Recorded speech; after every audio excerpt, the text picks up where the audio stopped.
I never had any extensive thoughts on Kirby until recently. A lot of discussion on the series is frustratingly misguided and led me to believe there wasn't anything for me within the franchise. The two prevailing discussion points I saw were, guys, I know Kirby might look cute, but his lore is actually dark and scary and epic, and unlike those whiny Sonic fans, Kirby fans love it when every game is the same every single time. This paints the image of Kirby being cheap, thoughtless, mindless, a prototype of the modern cozy game. But then I actually played the games, and I was utterly gobsmacked by how good they are. The good Kirby games are ridiculously tight and meticulously crafted. But then I played more Kirby, and I noticed something I've never seen anyone talk about really. Kirby's never had a bad installment, but there's an extremely noticeable downward slump of quality as things went on. The series started to become what I initially thought it was, too cozy for its own good, derivative of itself and aimless. I haven't seen any videos on the topic, so... As a newbie to this series, I only started playing them this year, I wanted to throw my hat into the ring and talk about how I feel. You're getting essentially 8 reviews for the price of 1 here, so strap in.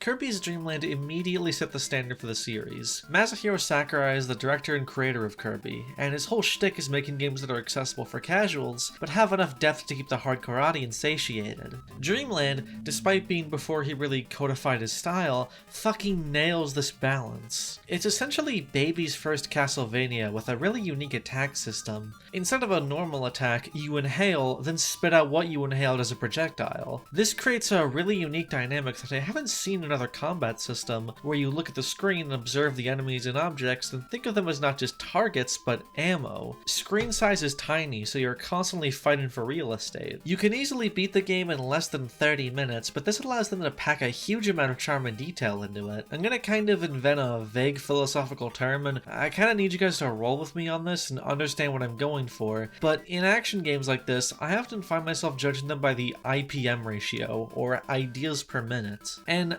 idea in this case is both introducing a new object and then finding a use for that object. Dreamland, just by nature of being such a short game, has a huge IPM ratio. There's a ton of unique enemies that only show up a couple times, and the regular casts are all memorable and distinct. Some of these encounters genuinely tricked me up, but it's so intuitable and understandable that someone with less skill than me could easily stomach it. Really, my only problem with the game is the boss fights. It's obvious just being to insta-kill a boss by inhaling them would be a bad idea, but the solution is to make them all based on slow pattern reading, waiting for them to drop ammo for you. These aren't unfun to work around, but are the only real pace breaker in such a solid game. I think a better way to make a boss like this would be to have a huge supply of inhalable blocks on one side of the arena, with the boss constantly performing their attack patterns, but if you're more experienced and want to rush through it, you can end the fight way quicker but can get yourself killed way easier. The fight against Lololo and Lalala is easily the best, as every cycle both of them come out with blocks that you can immediately inhale and spit back, but with how they move, it's way harder to actually take advantage of them.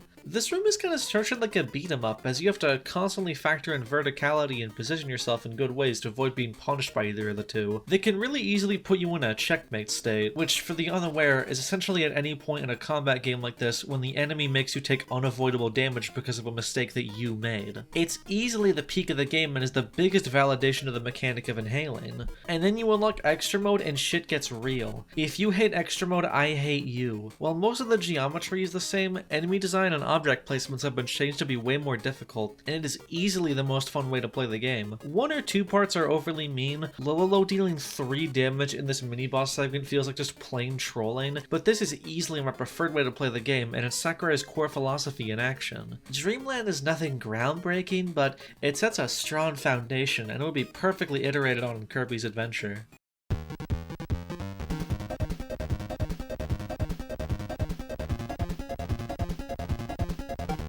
Hopping to the NES, Kirby's Adventure immediately shook the foundation by introducing one of the greatest gimmicks ever thought of, copy abilities. The idea was that a novice player could just go through the game with the inhale attack, but a pro will find all the copy abilities and learn the ins and outs of all of them, drastically changing how the game is played. Dreamland was way more combat focused, almost every mechanic is related to the inhale, but Adventure has a perfect mix of platforming, combat, and light puzzle solving all through your abilities. There's so many ideas and set pieces, the IPM of Dreamland 1 is kept in the game 10 times the length. 7 whole worlds with 4 to 6 stages each, and it never feels like they're running out of steam. While not every ability is a masterpiece, almost all of them make you interact with the game differently. Each copy is essentially a playstyle in itself. Laser is a simple projectile, but also redirects off of slopes, instantly making you pay twice as much attention to the geometry. There's a great section at the start of Rainbow Resort full of these diamond-shaped platforms, taking full advantage of laser. There's just so many memorable set pieces all based around using copy abilities. Look at when you first get Wheel in Ice Cream Island. You fight this big wheel mini-boss. Okay, grab the ability. Alright, what does this do? You press B and rocket across the desert, mowing down enemies and grabbing a free health pickup. In another game this might be cheap, but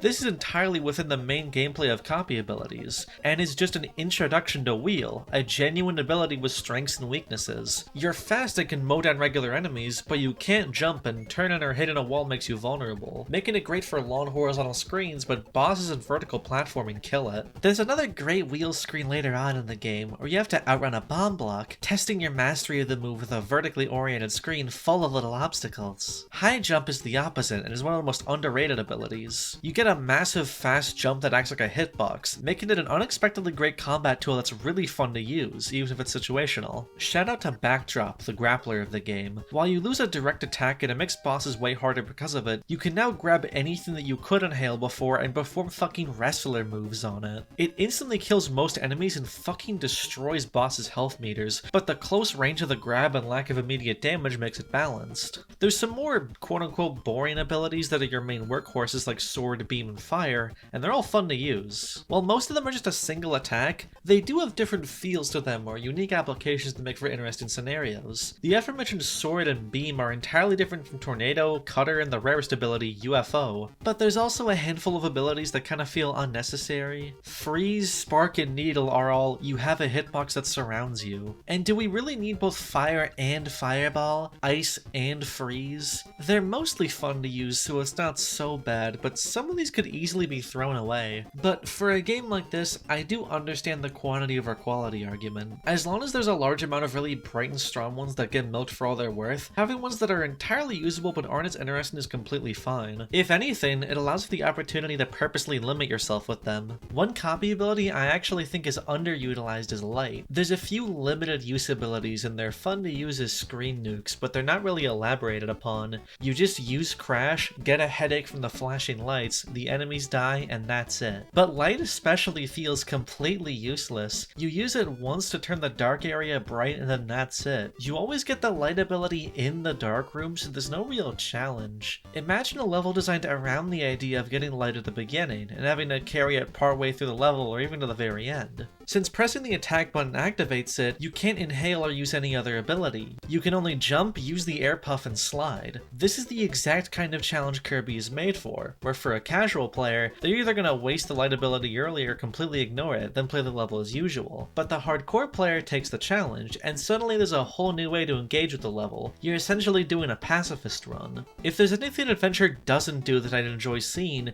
its abilities as a purposeful challenge, niche side grades that you have to stick with for a few screens to get something out of it. Another one of my favorite abilities is Parasol. On the surface, it just seems like a clone of Sword, but when you jump, you enter a hover state where you glide through the air. This is actually faster than running, so this is a secret movement ability. Complementing this, there's a technique exclusive to this game where if you slide off of a slope, you retain the speed of it, and combining this with Parasol lets you get a ton of distance, and it's so fun. One of my go-to abilities in this game. And it speaks of that initial idea the most, of learning each ability being the fun for more hardcore gamers. The abilities also majorly change boss fights. They're actually very similarly designed to Dreamland, with clear and set patterns in specific moments they pull out inhalable objects, but the abilities allow you to fill in the dead air. Since bosses deal contact damage, attacking a boss with a melee weapon can be extremely risky, so there's a really fun juggling act of having to avoid attacks, spacing yourself properly, and successfully dealing attacks as fast as you can. And it makes losing your ability more punishing because you now have to deal with the cycles like in Dreamland 1.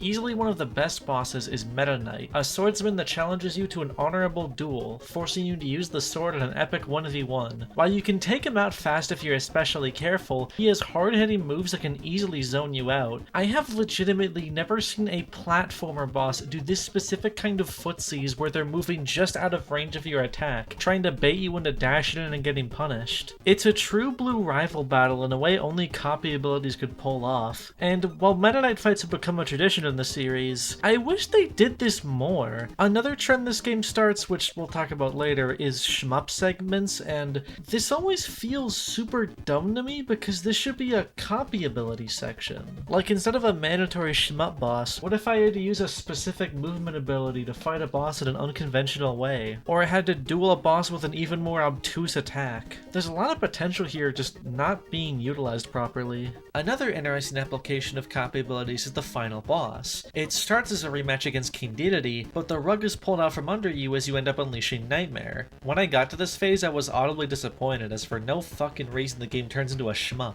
What? This is the finale? This is my final challenge? What kind of bullshit? Oh. Okay, my prayers were answered. Yeah, I got baited hard here. The second phase got me super grumpy because I thought it was the finale, but then they just do exactly what I wanted. The final boss forces you to use a specific new copy ability, the Star Rod, forcing you to stay on your toes and be able to quickly adjust to an ability that's a mix between sword and laser. Nightmare suffers from too much waiting, unfortunately. He spends too long teleporting around and baiting you, but apart from that, it's a near perfect finale to a near perfect game. Kirby's Adventure completely nails everything it sets out to do and is everything I want to see in a new action game. Creatively rich and constantly engaging. It almost feels like the last Kirby game. I'd never even consider a sequel for a second. So they made a sequel.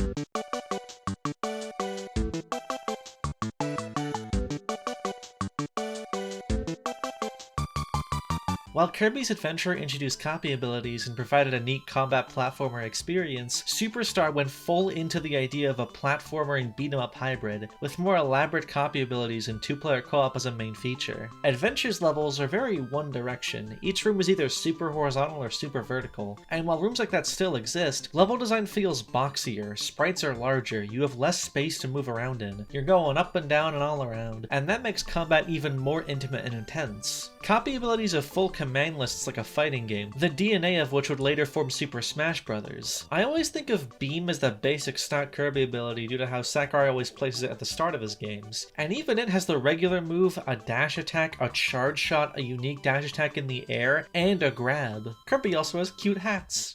I think that's fun. And all of the new abilities are winners, alongside a plethora of beefy veterans. Fire and Ice had their weird alternate selves rolled into just two elemental abilities. Sword, Hammer, and Parasol are now even more distinct with completely different movesets. Even Crash gets some actual use. It's still a screen nuke, but there's actually a puzzle that requires it. No justice for Light, though. And even though the abilities have been given way more complexity, there's still really simple ones. One of my favorites is just a single attack, as Spark got converted into Plasma. It's ridiculously simple. Every input on the D-pad increases the power of your next shot slightly, so rolling your thumb around can generate a massive shot that, when utilized right, can melt bosses' health meters. My favorite new mechanic, though, is the grabs. Getting really close to an enemy and pressing forward an attack initiates a grab, a guaranteed insta-kill to anything that isn't a boss. A good handful of the abilities, 9 out of the main 19, have a grab ability. Since you take contact damage, there's a risk and reward, putting yourself so close to danger for an insta-kill that is so goddamn satisfying to pull off and really completes a lot of toolkits. I love Ninja. Your main attack is this projectile that can be quickly spammed, but there's also a hold input for a melee attack, and if you collide with it, you create these cool, weird light geysers. And your grab is this weird jump attack that serves as a really interesting vertical attack if you do it right. Wham Bam Rock gets fucking owned by this ability. Is that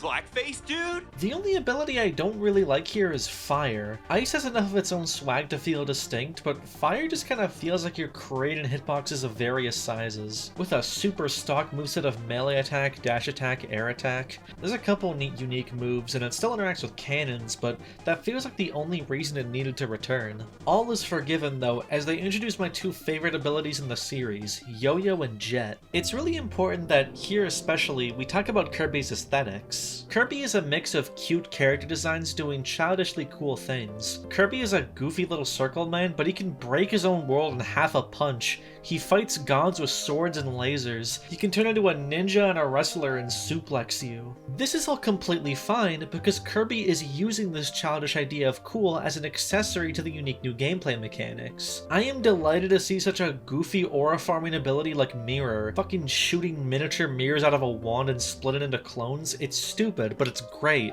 because coolness comes from quality. You don't have any really hard-hitting attacks and your mobility is bad, but these mirrors block enemy projectiles and your guard can straight up reflect them. That's a really interesting new idea, and I like the playstyle it presents. Kirby could look however the hell it wants because it is extremely strong as a game. It's similar to Quake in that way, where the art direction is basically just whatever the developer thought would be cool in the moment, but the gameplay is so innovative, and this is such a landmark legacy title that it demands respect. Modern indie games attempt to do this, where the visuals are entirely just based around what the people making it thought was cool, but the charm is completely lost because, to be blunt, you're not fucking John Romero, dude. I don't care about what you think is cool because you aren't changing video games for 20 years. It's not 1995 anymore. I demand a little more than the bare minimum.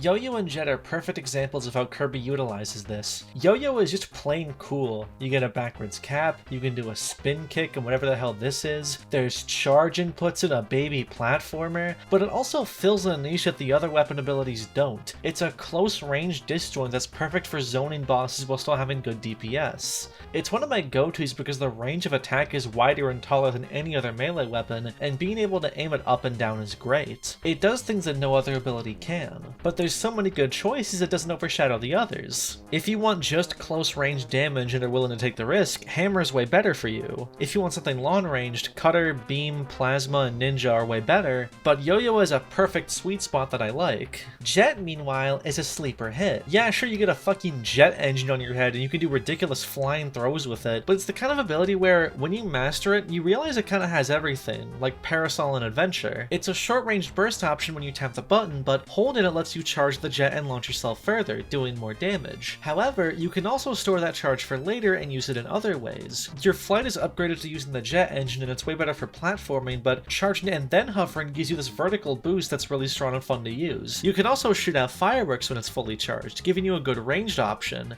and it even goes through walls. It's great for movement, it's a really unique combat tool, it has a grab, and it can even be used in place of fire. Perfect. The only problem this time around is that, while the combat is incredible, platforming mechanics take a step down. They're still here, and they're still fun, but this game is really focused on using your attacks, and copies that have platforming use aren't utilized as much as they should be. Jet and Wayne both increase your mobility, and they're very fun to use, but Wayne especially really gets the short end of the stick. I really like the idea of a mobility-focused copy ability with a really weak attack, but I never want to use it because of how much combat there is. There are like 2 rooms in the main campaign I can think of that validate Wayne. Now, we'll talk about the omnibus format later, but for now we'll say that the game does have Gourmet Race, which has absolutely 0 combat and only platforming, but there's only 3 courses and only one of them has copy abilities, and this is where Wayne really shines. I fell in love with the ability here, but there really could have been more. It would have been interesting to have a handful of courses each based around an ability with a strong movement system, so 1 course for Wheel, Jet, Wayne, maybe Parasol, so they can truly shine to the fullest extent. But in the main campaign,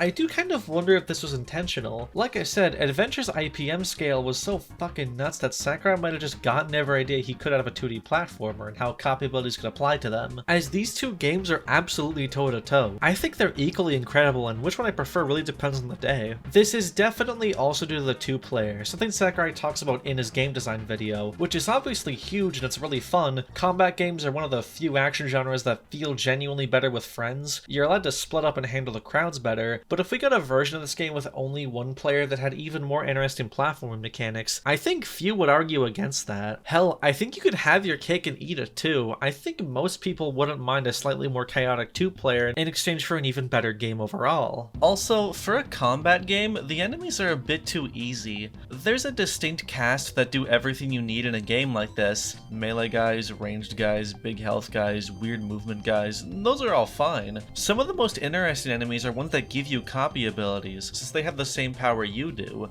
Samirs can reflect your attacks, Biosparks can poke you from afar with kunai. Love that, but there's no oh shit enemies. You know what I'm talking about. Doom has Archviles and Pain Elementals, Mario is Hammer Brothers, Final Fight is My Dinner with Andore Jr. They're not full-on bosses, but they have dangerous attacks that make them very high priority targets. The mini-bosses theoretically serve this purpose, and they are great. You can get super punished for being reckless as they're constantly moving, jumping, and throwing out attacks. But they aren't with the normal enemy cast. The two never work together, and that's totally fine for what they're doing, but this feels like one of the only real big consequences to appealing to beginner players. Every enemy can deal contact damage though, which means that even a fucking Bronto Burt can fuck you up if you position yourself badly. I like that. Part of the problem might be how easy it is to put enemies into hit stun. Look at Doom again. Low ranking enemies can be easily stun locked to death, while higher tier monsters will only occasionally flinch. In Kirby, bosses don't flinch, which is good, but I can pretty easily combo most enemies to death unless they're aggressive and in packs. The most noteworthy part of this game, though, is the omnibus format, as Sakurai calls it. Instead of one big Kirby game, Superstar is about 6 smaller interpretations of a new Kirby game. Really more like 4, but we'll get to it. Spring Breeze is an abridged remake of Dreamland with copy abilities, making it easily the shortest. It's basically the tutorial, while Dynablade is the world of a normal Kirby game, the first real game in the package. Due to how short each main game is, there's a lot of disposable mechanics that get used a couple of times just for one campaign and never get brought up again. There's a traveling mini-boss like Super Mario Bros. 3, but it only appears once after you beat Marshmallow Castle. I'd be interested to see a copy ability game take greater advantage of this, with roaming bosses giving you rare or even exclusive copy abilities. There's also 2 big secret switches like Adventure that take you to ability rooms. Oh, I didn't mention those at all in the last segment. There's sometimes secret rooms where you can hit a big switch and you get a little secret. And it's fun.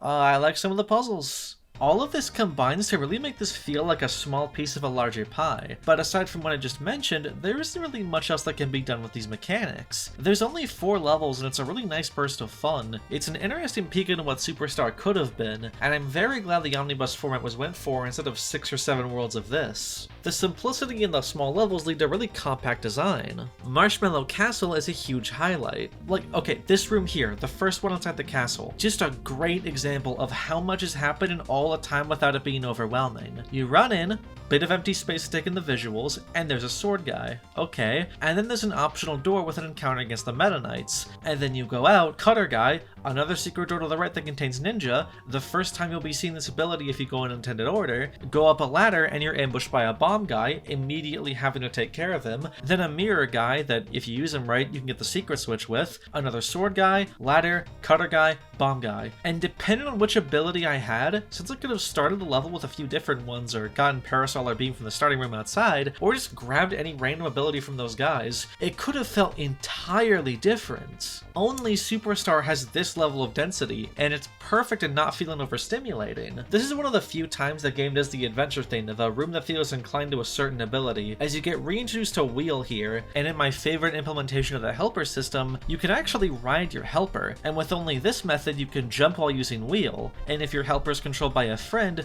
they have to control Wheelie. You are at the mercy of your buddy. The only other time they really do this is in the Great Cave Offensive. Definitely the longest game. While there's only 4 areas you could beat extremely fast, there's 60 treasure chests hidden within, and getting all of them is a really lengthy and meaty experience. Like, 2.5 hours. Another reason for the combat focus might be this game specifically, as the focus is on platforming and light puzzle solving while still having a lot of combat. Most of the time you're doing interesting stuff with each copy ability, with rooms designed around them specifically. One of my favorite rooms takes advantage of sleep. This has always been a gag ability that punishes you for not paying attention. You inhale it, you sit there, snooze, and wake back up. But this section has wind pushing you back as you try and avoid hitting any sleep statues, which obviously cause you to stop moving and be blown back to the start. It almost feels like a ROM hack design. It's so charming and a really unique application of mechanics at hand. Listen to me. This is propaganda. I need everyone watching this video to go download Popstar Core, this Japanese Superstar level editor, and I need everyone to just start making Superstar ROM hacks. There are like fucking none of them. I can't find anything, and I'm so desperate for more. I've been making my own. I can't find them, and I need it. One application I don't like though is this one on the castle. There's this really lame type of puzzle that Kirby's Adventure and Superstar both use, where they use copy abilities as keys to a door in a really lame way. Like, okay, look at this. At the start of the castle, if you go left, you see this peg that can be broken by a hammer. So you go to the right, go up here, get hammer from this mini-boss, then scale back down and head left to open the secret passageway. Now, the combat part of this is kind of fun since you now have to use hammer to go back down this way. And the way the rooms are designed, they're equally fun going front and back, but there's two problems with this. One, hammer has strengths and weaknesses, sure, but it's not exactly a hindering ability. Do this exact same setup with like ball, and you have a way more interesting scenario. And number two, when you go into this door, there's this long elevator sequence, and now multiple rooms that are enemy gauntlets and puzzles, and if you die at any point, you lose your ability and have to do the entire process all over again. I like the idea of forcing specific abilities with specific objects, but I think they did it in a very unnatural way for hammer. The cannon is great, since it's just an action reflex challenge that can also be used for puzzles. You have to light the fuse somehow and then race the cannon. But for this, it kind of feels lame. But overall, I like this mode a lot. I do think it's just a little bit too long though. Once you get to this cloud area with all the branching paths in different rooms, this is the moment where I'm kind of burnt out. It's just a confusing layout that's kind of arduous to have to do it at the very end of your run. And I like a lot of these rooms, but I just wish it was just a little bit shorter. And thankfully, I have the exact opposite in Revenge of Meta Knight. Entirely linear, no level select or anything, with extremely set-piece driven design. The whole thing wrapped around the narrative of Kirby invading Meta Knight's airship, the Halberd. This is easily the most combat focused, and it makes for some of the most engaging encounters in the game. There's this really underused mechanic where the Meta Knights, not Meta Knight, can lock the screen and appear in waves from both sides, like an actual beat 'em up. And like, straight up, this is my favorite part of the whole game. These are all really intimidating enemies, and they force you to genuinely fight for your real estate on the screen. They have more health than most enemies do, so you can't just instantly take them out. Problem is, this only happens with the Meta Knights, and they only appear a handful of times. Once in Dynablade, once in Great Cave Offensive, and a few times in this. They're definitely my favorite enemies to fight, but I really wish this kind of encounter happened with any enemy. There's a lot of unique enemies that don't really get their time to shine, so forcing me to engage with them like this would be great. And despite being the most spectacle-driven game, they're still constantly doing new and interesting stuff. In a straight platformer,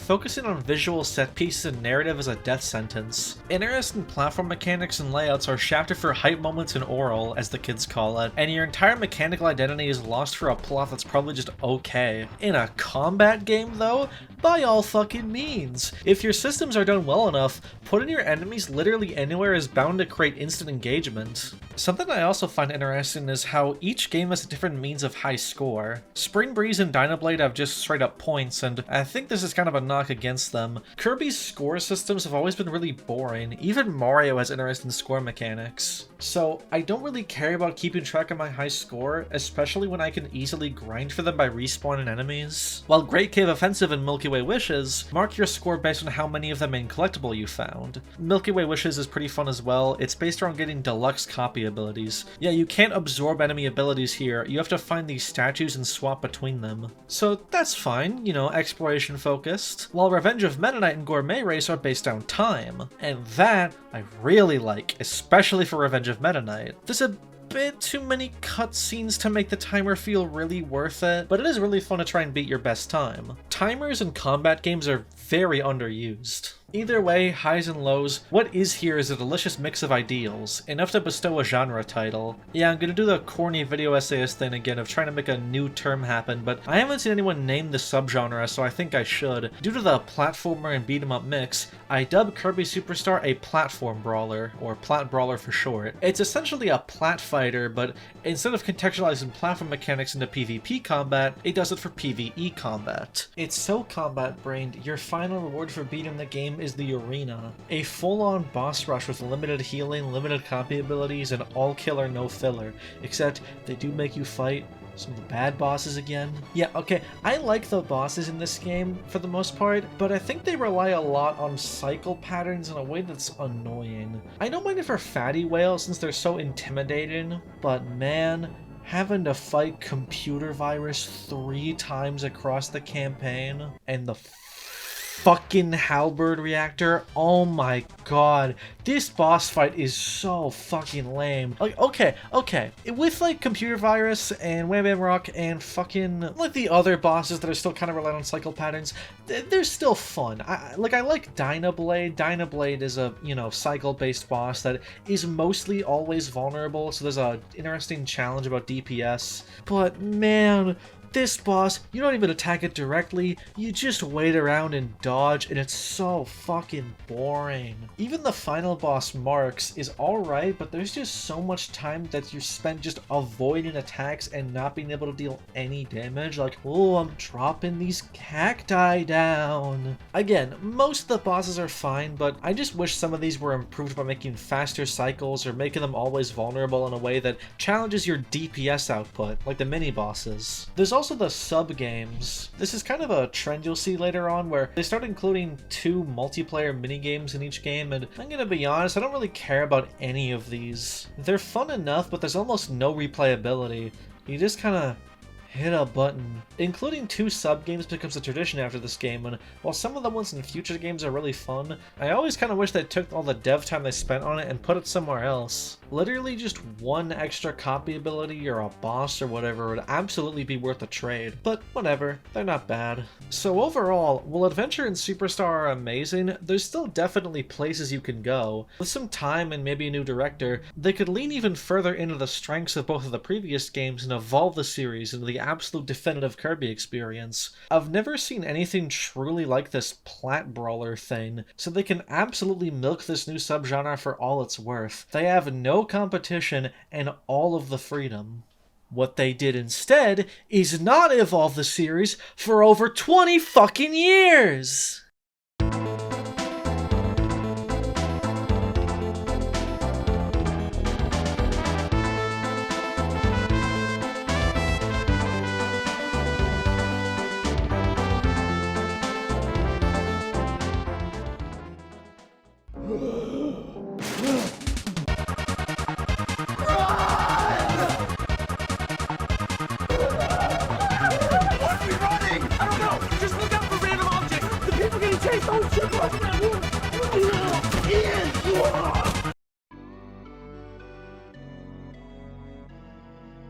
Shut up!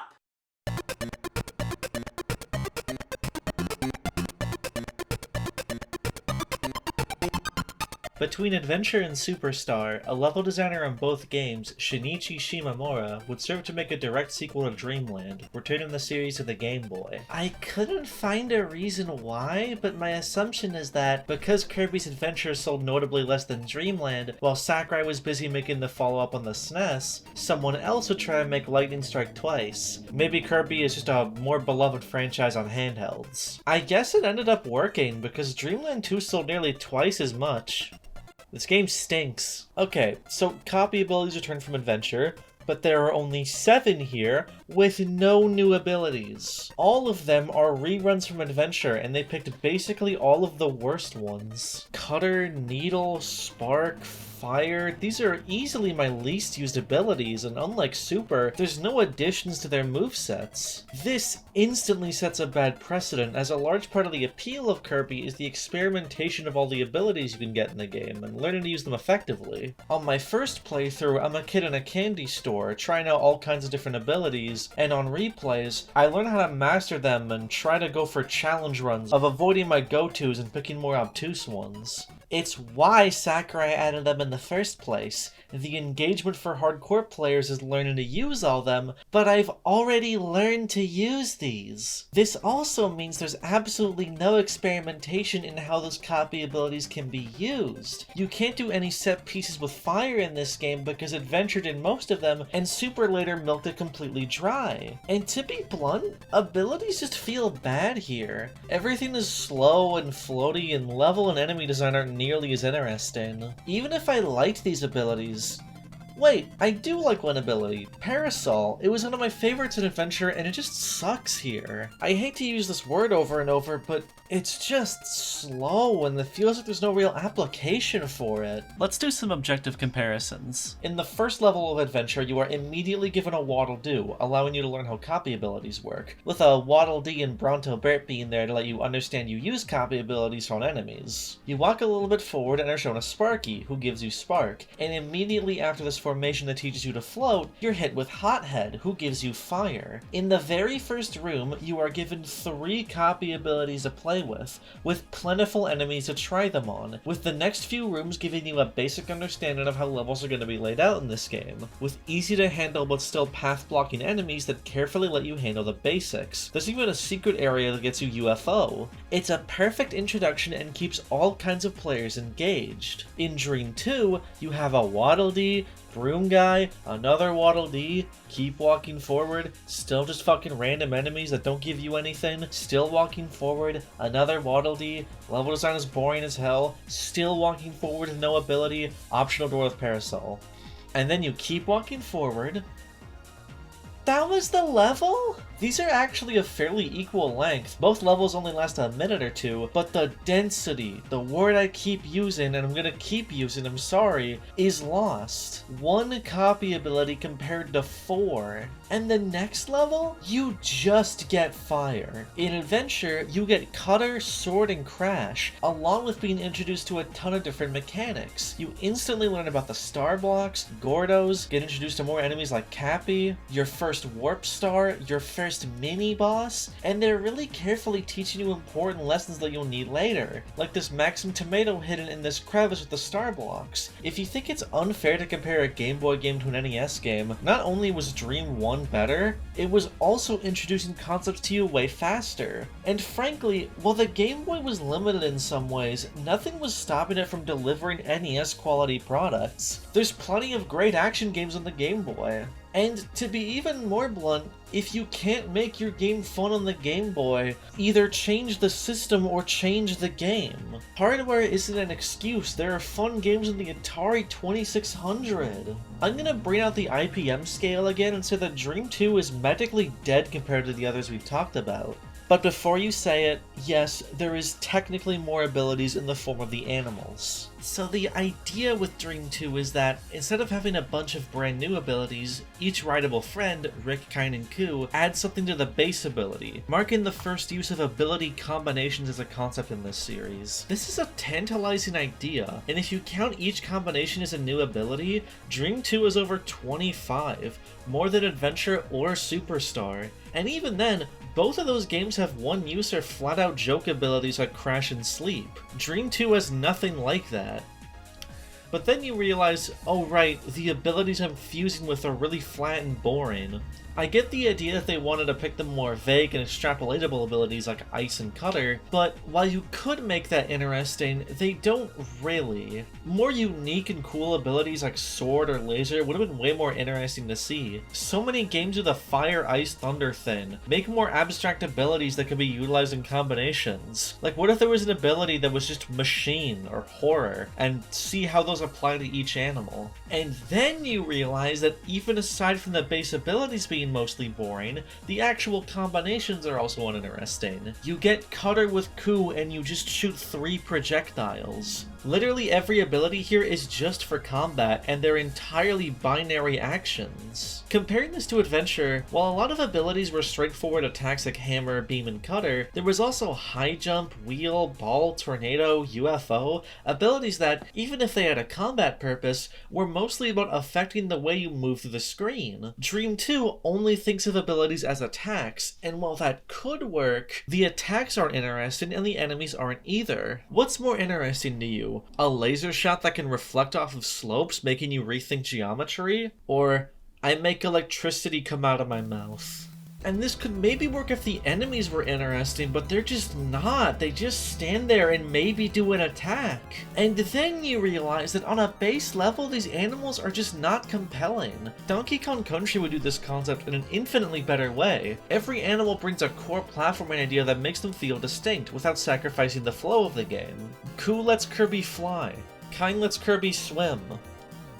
You could already do that. Both of these will be way more interesting as base copy abilities. Hell, Coo is basically a lamer form of wing. Imagine an ability kind of like the frog suit in Mario 3. On the ground, you only have a weak projectile and that's it. But when you enter water, you swim way faster and freely and you can perform a superpowered version of your spin attack. That creates a playstyle with strengths and weaknesses. The animal friends are more keys to doors, and we'll talk about the doors later. And then you realize that, wait a fucking minute, why can't Kirby just do all this shit himself? Instead of this weird fusion concept, just let Kirby do the combinations of different directions like in Super Star. And then you realize that some abilities from Adventure are quarantined into ability fusions. You want Beam? Use Spark with Rick. If these were really powerful abilities like Plasma, I'd be okay with them being locked away. It forces me to commit even harder to my playstyle but having to carry an animal buddy. But these are like B-tier attacks at best. What if, like, I don't know, Spark with Rick gave you Crash? Then you have a really powerful one-use move, but when you use it, you lose your animal friend. So now you have to consider if the attack is worth it. And that's not even getting into the ones that are the exact same or even downgrades to just Kirby himself. Needle with Kine? It's the same. Needle with Rick is worse because it only covers your back. What the fuck? Oh, sorry, Kirby Wiki says that it deals 8 damage instead of 5. Every enemy aside from the bosses die in one hit! So, in basically all ways, this is a downgrade from all the Kirby games we've discussed. But it gets worse! There's a new collectible in the form of rainbow drops. There's one on each world and you need to get them all to fight the final boss at the end. In order to get a rainbow drop, you need to break these blocks guarding it. These require a certain combination of ability and animal buddy. This sounds like an evolution of what I was talking about with Light, where levels can be designed around using a specific ability as an alternate challenge. But in practice, it's the worst kind of puzzle ever. Remember that moment in Super I didn't like where you had to drag Hammer from one part of the level to the other? It was kind of tedious, but at the very least, I had to engage with combat and keep myself alive in rooms that were a decent challenge. In here, the first step is trial and erroring to discover which block is broken by what. You're given vague hints via block shape, and that's, I guess, satisfying to figure out, but not in a way that feels earned. The second step is laboriously playing the entire level, making sure to get the right ability and enemy until you get to this room, then breaking the blocks and getting the rainbow drop. The third step is realizing you have to do this 6 more times, and you might not even remember where each of them are, and the fourth step is throwing the game in the trash. I didn't get all the rainbow drops because I already felt brain dead playing this game. I'm sorry. If these levels were incredible, then I would do it, but while it only took me 2 hours to play this game, it felt like 8. I do get that they wanted to go a different direction here, focused on more of a casual puzzle experience, but no, I don't believe that. Here's the problem. The level design is not focused on puzzles. Objectively, it is entirely focused on placing enemies and making you do platforming. Boring platforming, mind you, but on an objective level, nothing here is a puzzle until you get to this one room with these blocks. I kinda wish they just removed copy abilities and focused more on Kirby and the animals. As if you gave them more involved movesets and made the game all about how them and Kirby work together, I'd be super down for that. But as it stands, this is a terrible use of copies and there's no good new ideas outside of it. It's not terrible, but it's such a massive downgrade from everything else. But okay, this was Shimomura's first director role. Again, they were a level designer on 2 fantastic Kirby games, so they obviously have some kind of talent, and they were likely limited by the Game Boy, and just, you know, sometimes games just don't turn out great for reasons beyond your control or failings of your own that you didn't account for. So maybe they can turn things around.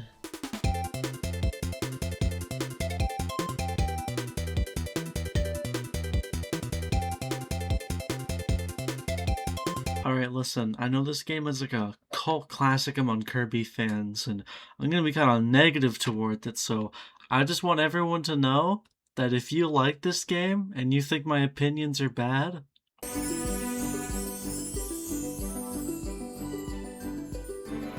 I'm sorry. I never meant to hurt anyone, but I was under the spell of an evil witch.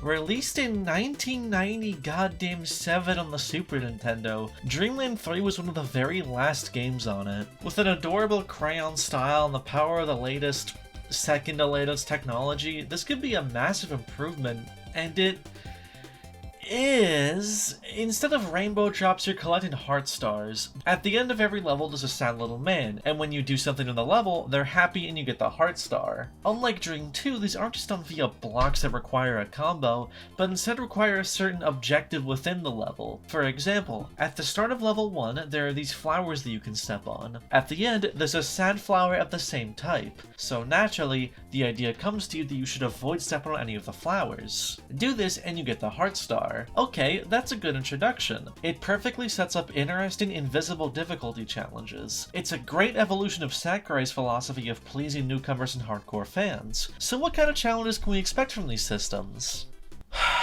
Each world is 6 levels. Sorry, each level has stages. I don't care. There's a specific rhythm to each of them. Stage 1 is about these flowers. Stage 2 has you use a specific ability. Stage 3 is a minigame. Stage 4 is helping find someone. Stage 5 is bringing a friend to the end.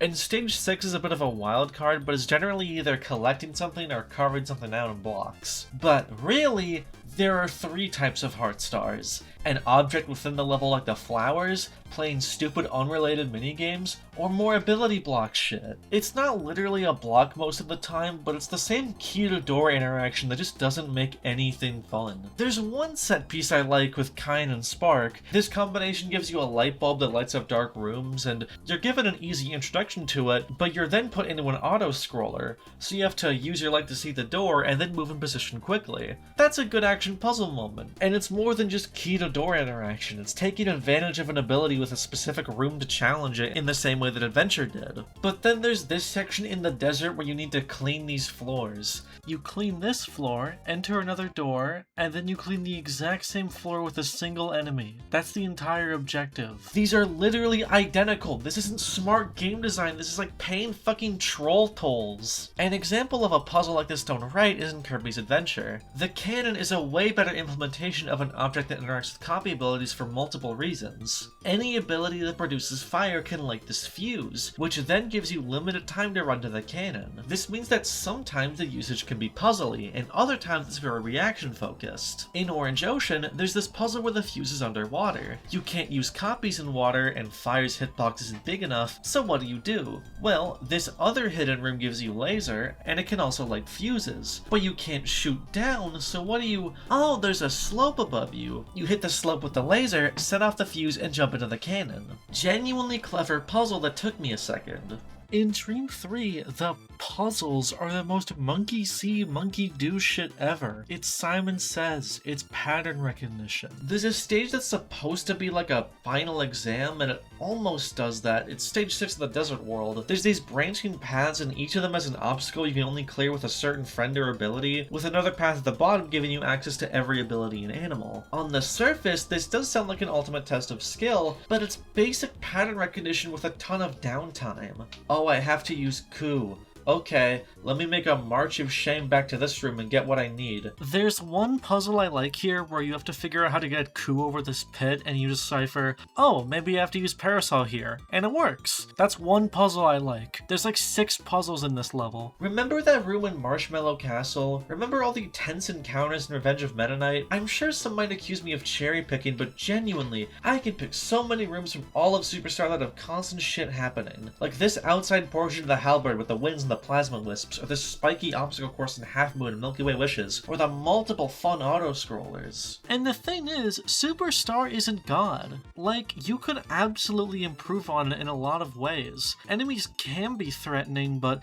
it's very hard for them to pose much of a massive threat. They're very simple and kinda stupid and only do 1 or 2 attacks. You look at the average room in Dream 3, seriously, pick any of them, and just math it out. Yeah, there's enemies, and it's an improvement from Dream 2, but they're not placed in interesting ways. They're not interesting enemies by itself apart from like 1 or 2, and there's just constant blank spots where things should be happening. Look at this witch's placement. She's just in the sky. She literally can't possibly be a threat to me because I'm running on the ground. Like, okay, there's this room in Adventure where cannons are on top of destructible blocks. They're in the air, meaning jumping over them is risky, so your best method of approach is to use your inhale or copy ability to destroy them. That's a unique application of objects that challenges your use of copy abilities. It's simple and easy because it's in the 2nd level, but you're still paying attention. I know I'm just vaguely pointing at Dream 3 not having this without giving hard examples, but it's much harder to point out the absence of something. Cause like, it's not there. Look at this section with the tons trying to lick you and the cannonballs and the spike blocks. These are all the same. All of these are wait for it to hit the ground and then run. They're all thwomps. Copies suck in this game too. At this point I assume copy abilities were mandated, so they had to include them somehow. So the choice is now to either follow the path of Superstar, make elaborate movesets for each ability, or continue the classic idea of abilities having 1, maybe 2 things to them each. They decided to do maybe the worst thing and do nothing. It is the exact same suite of abilities as last time, with the same animal buddy gimmick, only now there are more animals that I mostly don't care about. I really like the cat, Nago. They have a faster base movement speed but can't float, instead triple jumping. Using Cutter with him gives you a fast, powerful projectile, but it fires at an awkward angle. This creates a new kind of interaction with the levels. I am thinking about using this in a notably different way than other projectile abilities like Ninja or Laser. But A, while I like Nago, I can barely use him because so many levels require using the fucking animal buddies I don't like. And B, most combos still feel really backwards and uninteresting. Like, if you use fire with Choo Choo, you can become a hot air balloon. This is visually creative, and on a surface level has unique applications similar to Wing, but here's the problem. When the fuck am I gonna use this? There are 0 times you would ever want this ability. Not only does this have the same problem Nago has, where you're constantly forced to use specific combinations to the point where you can't experiment with any you like. They never force you to use this in an interesting way. And either way, it's not interesting at all because you just go up. You slowly go up and can turn left and right. It is so situational. It feels like corporate quirkiness, the copy ability equivalent to karate grannies. Almost all of these are just look at this cute animation. Like, okay, here's the thing. Copy abilities as a core concept is genius. One of the best gimmicks ever, because it can basically be anything. Kirby's Adventure is amazing, but it was limiting itself by making a fast-paced combat platformer. Not limiting in a bad way, mind you, limitation is good, it means it's focused. But you could put copy abilities into basically any genre. You can absolutely make a new batch that leaned fully into puzzles. I find Kirby's take on platformer combat a lot more interesting personally, and I would prefer the series keep going in that direction, but that's entirely personal preference, and what I want to see more than anything is just interesting new concepts. The problem with Dream 2 and 3 is that they're trying to be puzzle platformers with copy abilities made entirely for combat. Cutter is not made for puzzles, it's made as a boomerang attack, and any potential puzzles are used in Superstar. What about, like, an ability that lets you ring a bell and enemies near you turn to face you? You can then design puzzles around forcing that enemy down a specific path in order to make them hit a switch or something. If the game was full of abilities and puzzles like that, I'd be totally down for this new direction. And frankly, it would be kind of genius. One side of the series can go more and more into combat action, while the other can go into slow puzzle solving. But the Shimamura games just don't do that, and you get puzzles like this one in the second world. Okay, so you need to water the flowers this time, right? So you get clean and pitch to get a water bucket. You enter the room and water the flower. You go out, enter another room, and water 2 flowers. You enter another room and water 3 flowers. Hey, didn't I already explain how another puzzle is like this? I'm not accentuating my point or elaborating on it with another example. I'm just repeating the exact same criticism but in another spot of the video. That's how Dream 3 is designed. What I just did, that's Dreamland 3. And when you aren't doing that, you are doing minigames that, I'm not being demeaning, I'm just being objective, are for literal toddlers. You have to play this fucking spinning cup carnival minigame to beat the game. There's one of these in every world, and they are always so brain dead. I have to have complete attention on it, but it's so boring. It's the worst combination possible. This is actually unforgivable. At least with the shmup segments, I understood why they were included. This just feels like they ran out of time, and there's so many of them. There's one shmup segment in each of the Sakurai games. There's one, you do it and then you move on. At worst, you have to refight the reactor in the arena in Super Star, which I think is fucking stupid, but fine. It's like 3 minutes of shmup maximum. This is in every world. You want to see the only new copy ability in Dream 3? Fuck you, dude. This is exactly what I'm talking about. It feels like a backwards idea from, wouldn't it be cute if Kirby had a broom? Mechanically, this is just a shittier version of Sword. You sweep your broom and a little particle comes out and that deals damage. But what the fuck is wrong with you? How can I, like, explain how this is bad? I'm sorry for being, like, angry YouTuber dude, right? Cause, like, this isn't the worst thing ever, but why? It feels bad to use in combat and all of the combinations feel bad. I don't like being mean to developers, because if you look into the history of failed and bad video games, the devs are often very self-aware about their flaws. Very few games are made just due to plain incompetence from bad designers. I don't know what was going on at HAL when this was made. But when you have games with such similar issues and only marginal improvements, it feels like it's working as intended, right? This feels like what Dream 2 was trying to be. And what it's trying to be is a 5 out of 10. Dream 3 is overall okay. My only issues with it are how it's a step down in quality compared to previous titles, and it all just turns into a game that feels like it's more fun to hyperfixate on than actually play, which is just super unsatisfying. I've had to nearly beat this game twice now, and I never want to play it again. If this was the only Kirby game, I'd consider it alright and interesting as a concept, you know, fun ideas to mine. But there are better versions of this. It's the 5th Kirby game, we can't keep doing this stuff. These are 2 games with maybe 5 ideas to share. 3 games with maybe 7 ideas to share.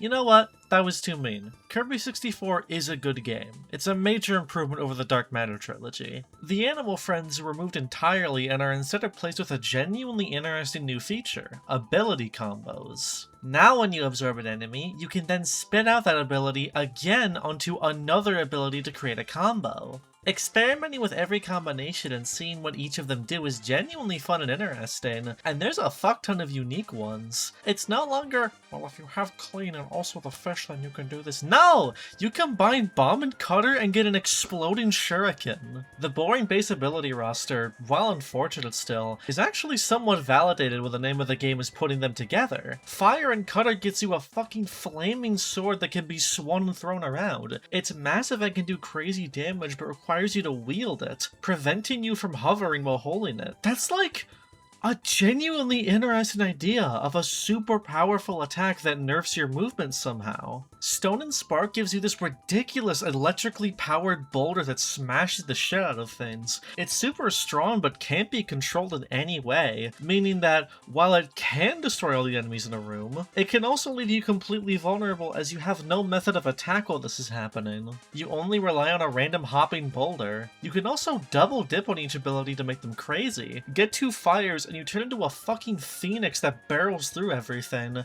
And importantly, not only is this just plain cooler, but it's also a noticeable mechanical improvement.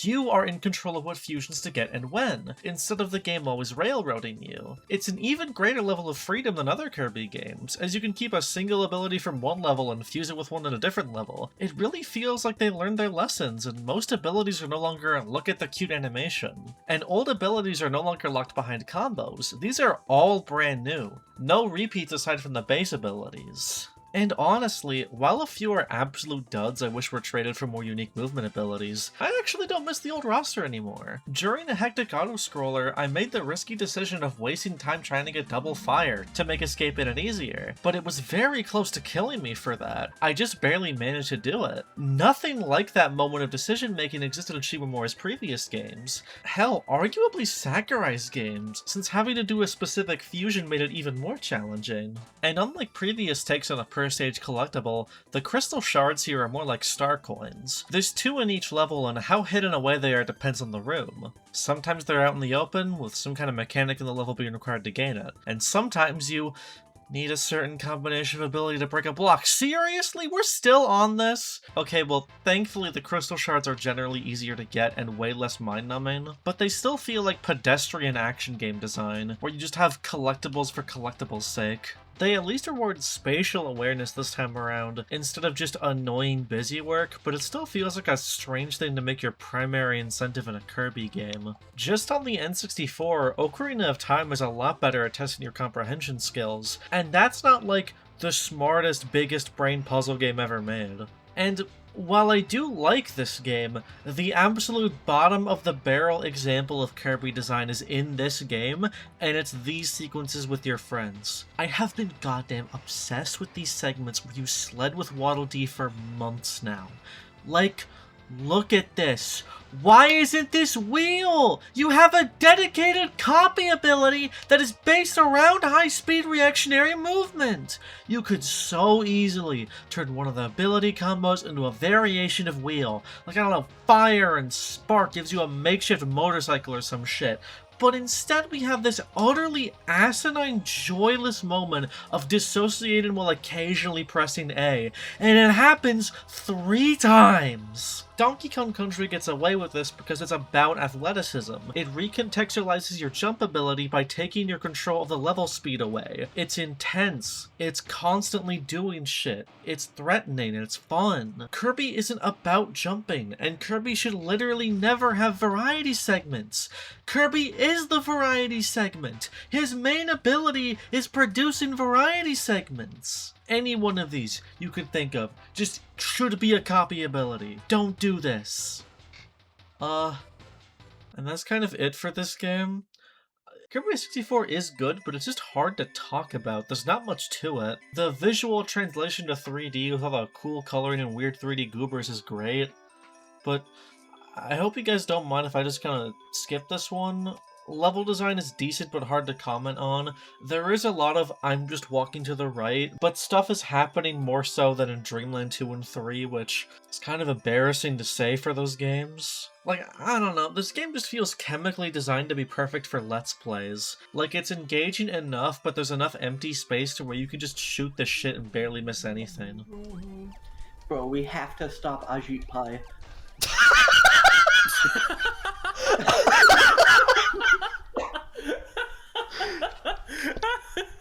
I like how she just said that.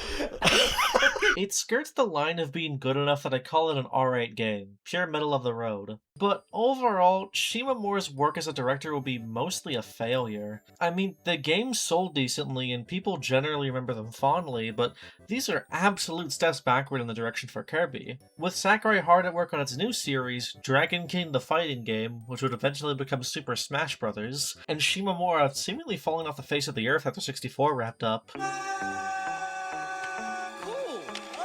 The series was left in a strange limbo. The 2000s era of Kirby was defined by kind of just throwing as much shit on the wall as possible. We didn't even get a mainline Kirby game for like 8 years. There was a Kirby's Adventure remake on the GBA that looks worse, and Kirby Air Ride, a racing game spin-off that's actually really great. You should go play it. It was Sakurai's brief return to the series. So Fuck it, let's get weird.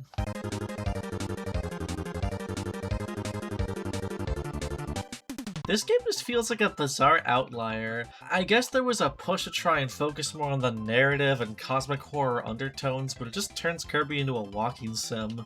There's this weird plot about Kirby turning evil that just feels stupid. Why is this in the game? I don't really know why Hal approved of this. It could maybe work if the game was fun, but I feel bad for insulting the Dark Matter trilogy games now. This is actually just slowly fucking around. You even play as Deity like 64, but you just kinda walk.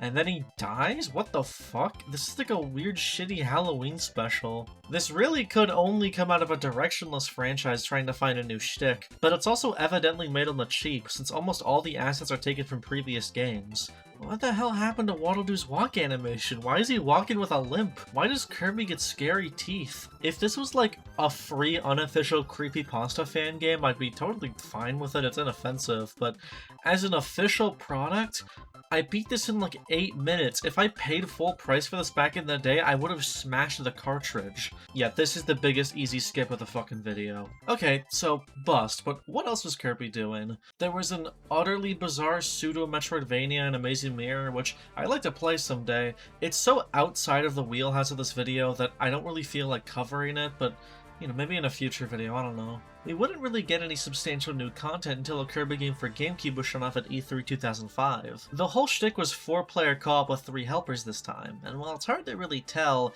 it looked really interesting, with some beautiful locations and really smooth game feel.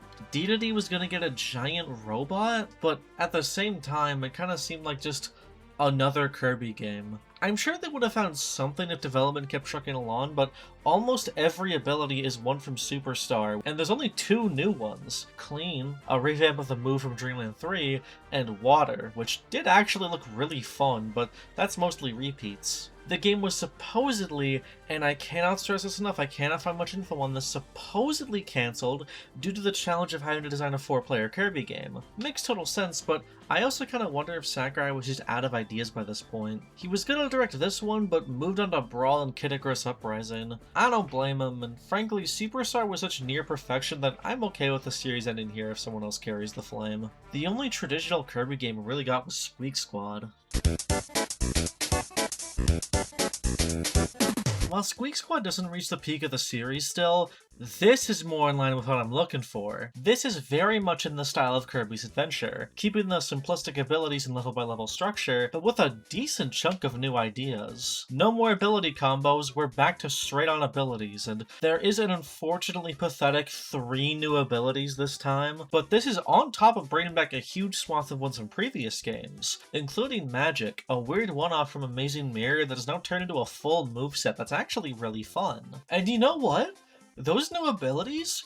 All bangers. When I was talking about how the Dark Matter trilogy only used abilities for combat, Metal is exactly the kind of idea that I was thinking of for a more puzzly approach. You're completely invulnerable but move extremely slow and can barely jump, making it a situational ability for sure, but then they design interesting rooms around it. Maneuvering around the level while you're technically invincible is still difficult, and there are specific blocks only Metal can break. It's actually doing what I was talking about with Light, using copies to optionally force you into a bad position for a reward. I don't think they reach the full potential with Metal, but it is a great new ability. And level design, while still downgraded from Sakurai, is fairly compact, and there's a lot more engagement than the Shimomura games. They fully brought back the adventure rooms, where you get an ability and then they show it off. There's some really fun rooms with High Jump and Tornado. Animal, another new ability, is all about this, as there's these huge swaths of diggable ground that you need Animal to progress through, and it adds a whole new layer to level design and forces you to engage in a copy ability.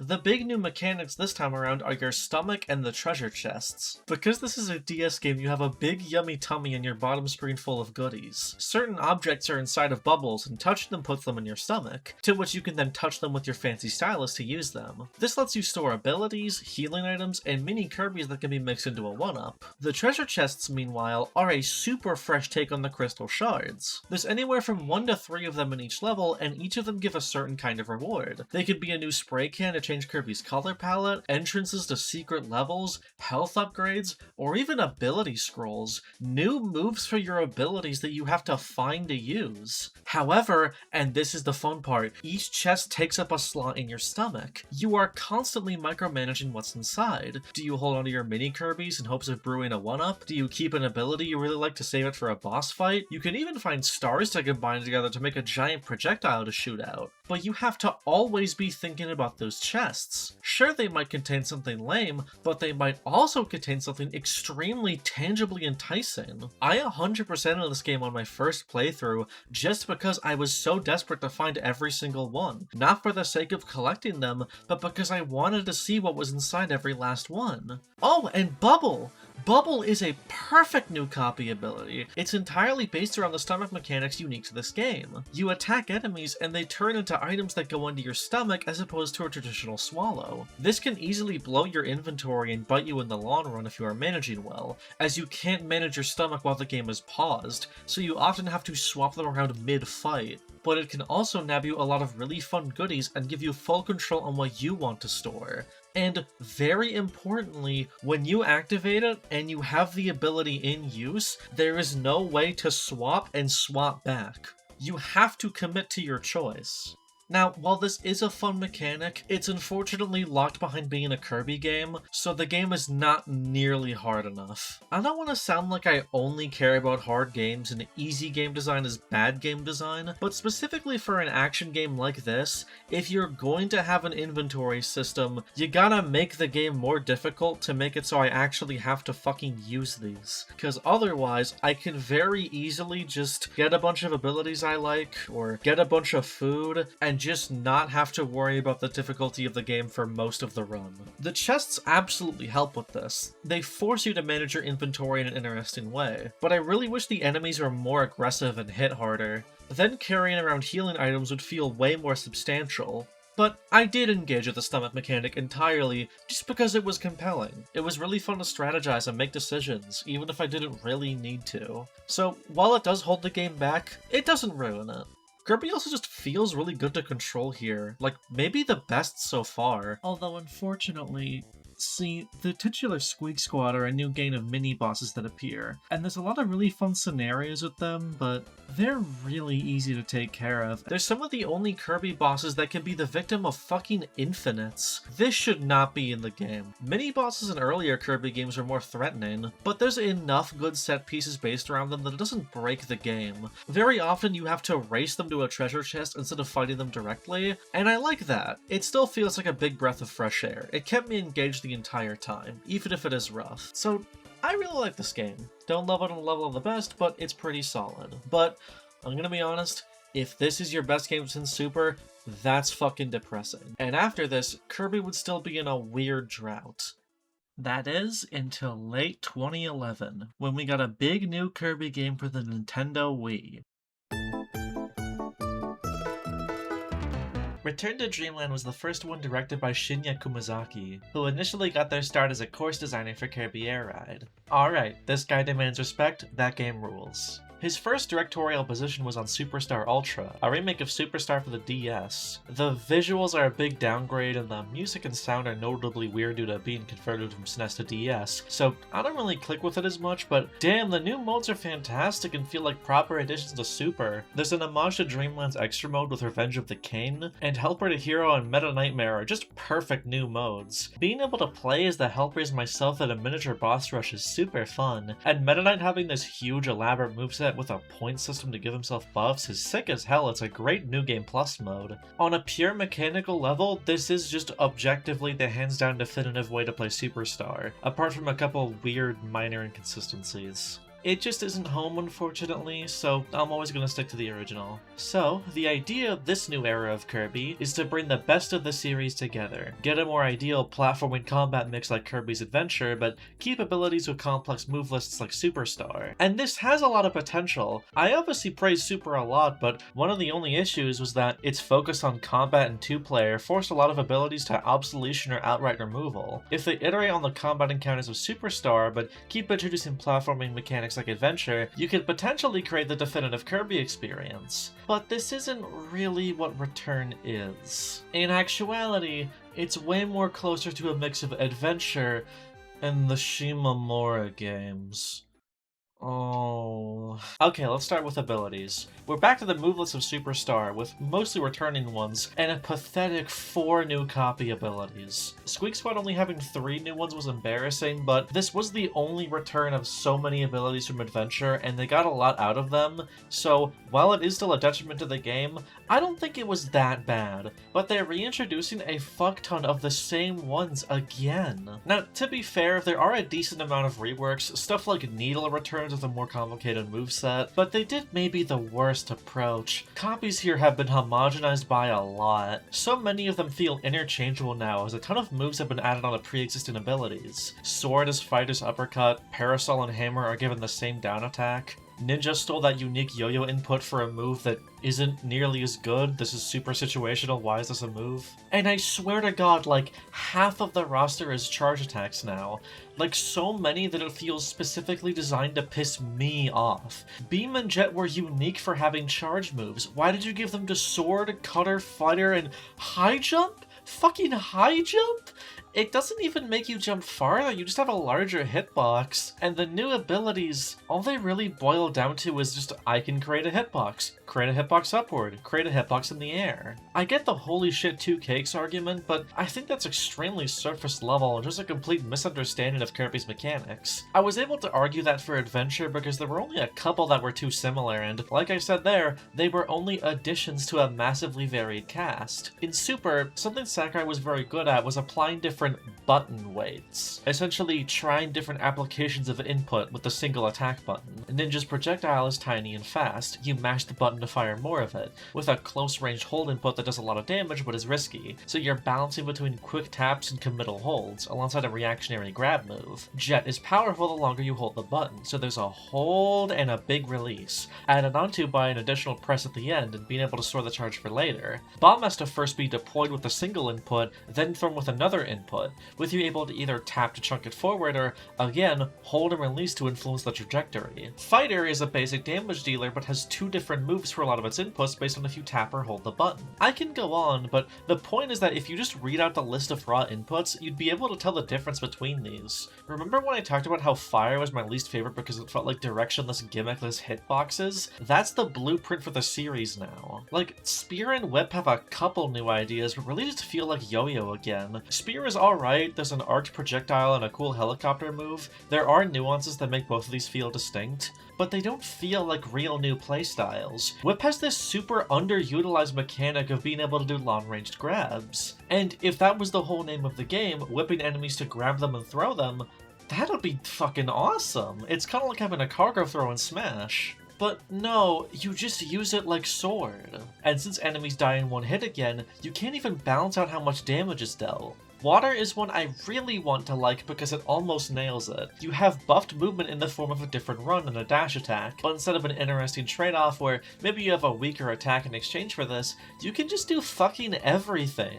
You have a projectile, a vertical attack, a flying attack, the same goddamn yo-yo input. You can just do anything whenever. And there's no unique inputs to it. The very closest is this waterfall move that could be interesting, but it's kind of giving me Shimamura flashbacks with how, like, when am I ever gonna use this? And the most painful part is, this game was built off of the unfinished Kirby GameCube, where water was an ability and it looked really unique. It was based around spawning a bunch of tiny bouncing projectiles, something that no other ability does, and that'd create a genuinely interesting decision-making process of what to go for. A spoiler for the future, I'm just gonna lump Triple Deluxe in here because I have nothing to say on it. It has all the same issues, and it's even worse because they keep adding more moves. And it gets to the point where me, a seasoned hardcore veteran that loves Kirby and fighting games, has genuine trouble keeping track of all the different move lists. There are just pages and pages of commands and it feels so bloated. This might be partially because of Kirby Fighters, a subgame in Triple Deluxe that has a set list of abilities as fighting game characters in a PvP setting. So adding more moves to make each character in this viable and have a ton of options makes sense, but the problem with this approach is that okay, so in a fighting game, a grappler character is unique from, say, a zoner or a rushdown. They have strengths and weaknesses based around their playstyle and unique moves within that. However, a grappler cannot be just grabs. They need to have your basic light attack, heavy attack inputs, maybe a normal grab that other characters share on top of their unique grabs, one or two specials that aren't directly just grabbing, you know, for balance's sake. It makes the character viable and able to be less predictable. It's better for them to be up close and try and grab you, but if they really have to back off or deal some small damage, they have ways to play other than just grabbing. This is important for these kinds of games. In Kirby, a PvE game, you are at an inherent advantage over the enemy, as the enemy is sent for one specific purpose that does not change based on your copy. A human has free will, Waddle Dee does not. This is why an ability like Backdrop was still good in Kirby's Adventure, even though all it did was let you perform suplexes. In Super Star, even when they expanded the move and turned it into suplex, it's still 99% just grabbing and throwing. This is what makes it unique, even when other copies have grabs. There is a rhythm of grabbing one enemy, input in a direction, and then dashing towards another enemy. Now let's take Whip and Beetle. Because Beetle is designed for PvP, it can't just be itself. It has to fit a certain mold to be viable against other abilities. Kirby Fighters is a great spin-off, and the sequel actually has a niche competitive scene I recommend checking out. And in the context of a fighting game, it makes complete sense that Beetle needs a basic jab and a dash attack and other stuff while still being the grappler of the game. The problem is that this is primarily a single-player campaign. These moves are severely overdoing it. And unlike a normal fighting game, these are not fully fleshed out movesets, you only have one button to work with. The identity of every single copy is gutted as they all need almost the exact same toolkit aside from a couple unique features. But this change in design only makes sense in Triple Deluxe, when it started in Return. Like, Whip has the exact same problem. It almost has a niche, but can just not be used like it. It is a completely interchangeable ability because it does something equally as good as Sword, equally as good as Fighter. There's almost no reason to ever swap abilities. When I said that Jet has everything you need, I mean, first of all, that takes skill to master, but also I didn't mean it literally. In Super Star, you could beat the whole game with only one ability, but there were situations that felt like it was better to have one over the other.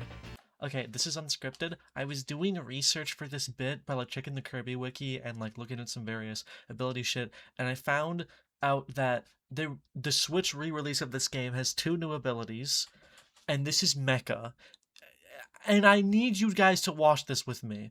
Look at this. Dash attack, fucking arced upwards projectile, down projectile, okay? You can fucking fly with it too. You have a normal projectile too. You have the fucking yo-yo input. You can fly with it like fucking Jet. This ability has fucking everything. Are they gonna show off? It has a charge shot. It has another rapid fire projectile when you crouch. It has a grab. This ability has fucking everything. It's like a fucking top tier in a fighting game. It just has everything. And it has that fucking melee attack too. It just has everything. It literally has everything you'd ever need.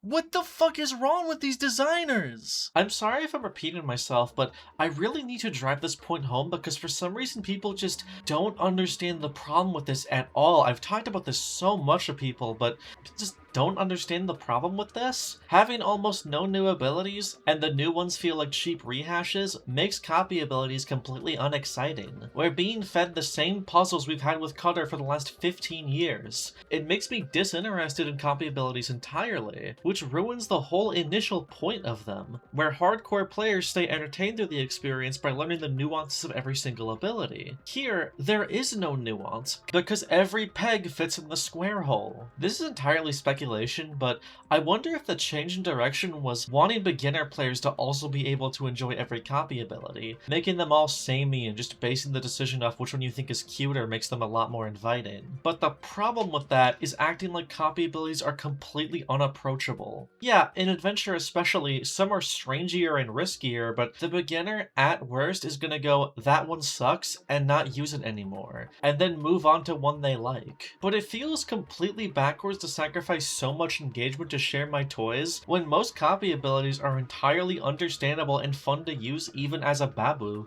Like, the idea for them was to have the beginner have a cozy experience just being normal Kirby, while I learn all the nuances of each one. Where's the appeal for me now? But even if the abilities were good, the level and enemy design are worse again. In Super and Adventure and even Dreamland 1, there was a distinct cast of enemies that do different things, and combining them in different scenarios was interesting. A lot of the new abilities in Super and Adventure were compelling enemies that then got turned into abilities, like Cutter and Bon. In Return and Triple Deluxe, almost every single new enemy is the same. I stand here and I eventually do my attack after I've had breakfast, got the morning newspaper, and woke the kids up for soccer practice. There's no priority targets, no fighting for screen real estate, it's just moving to the right, and I can prove this. Look at this whip enemy. How am I ever going to get hit by them? Look at Blade Knight in Superstar, how he moves in an attempt to juke you out, how he attacks to punish you for getting in his zone. Knuckle Joe does the same thing. Then look at Return.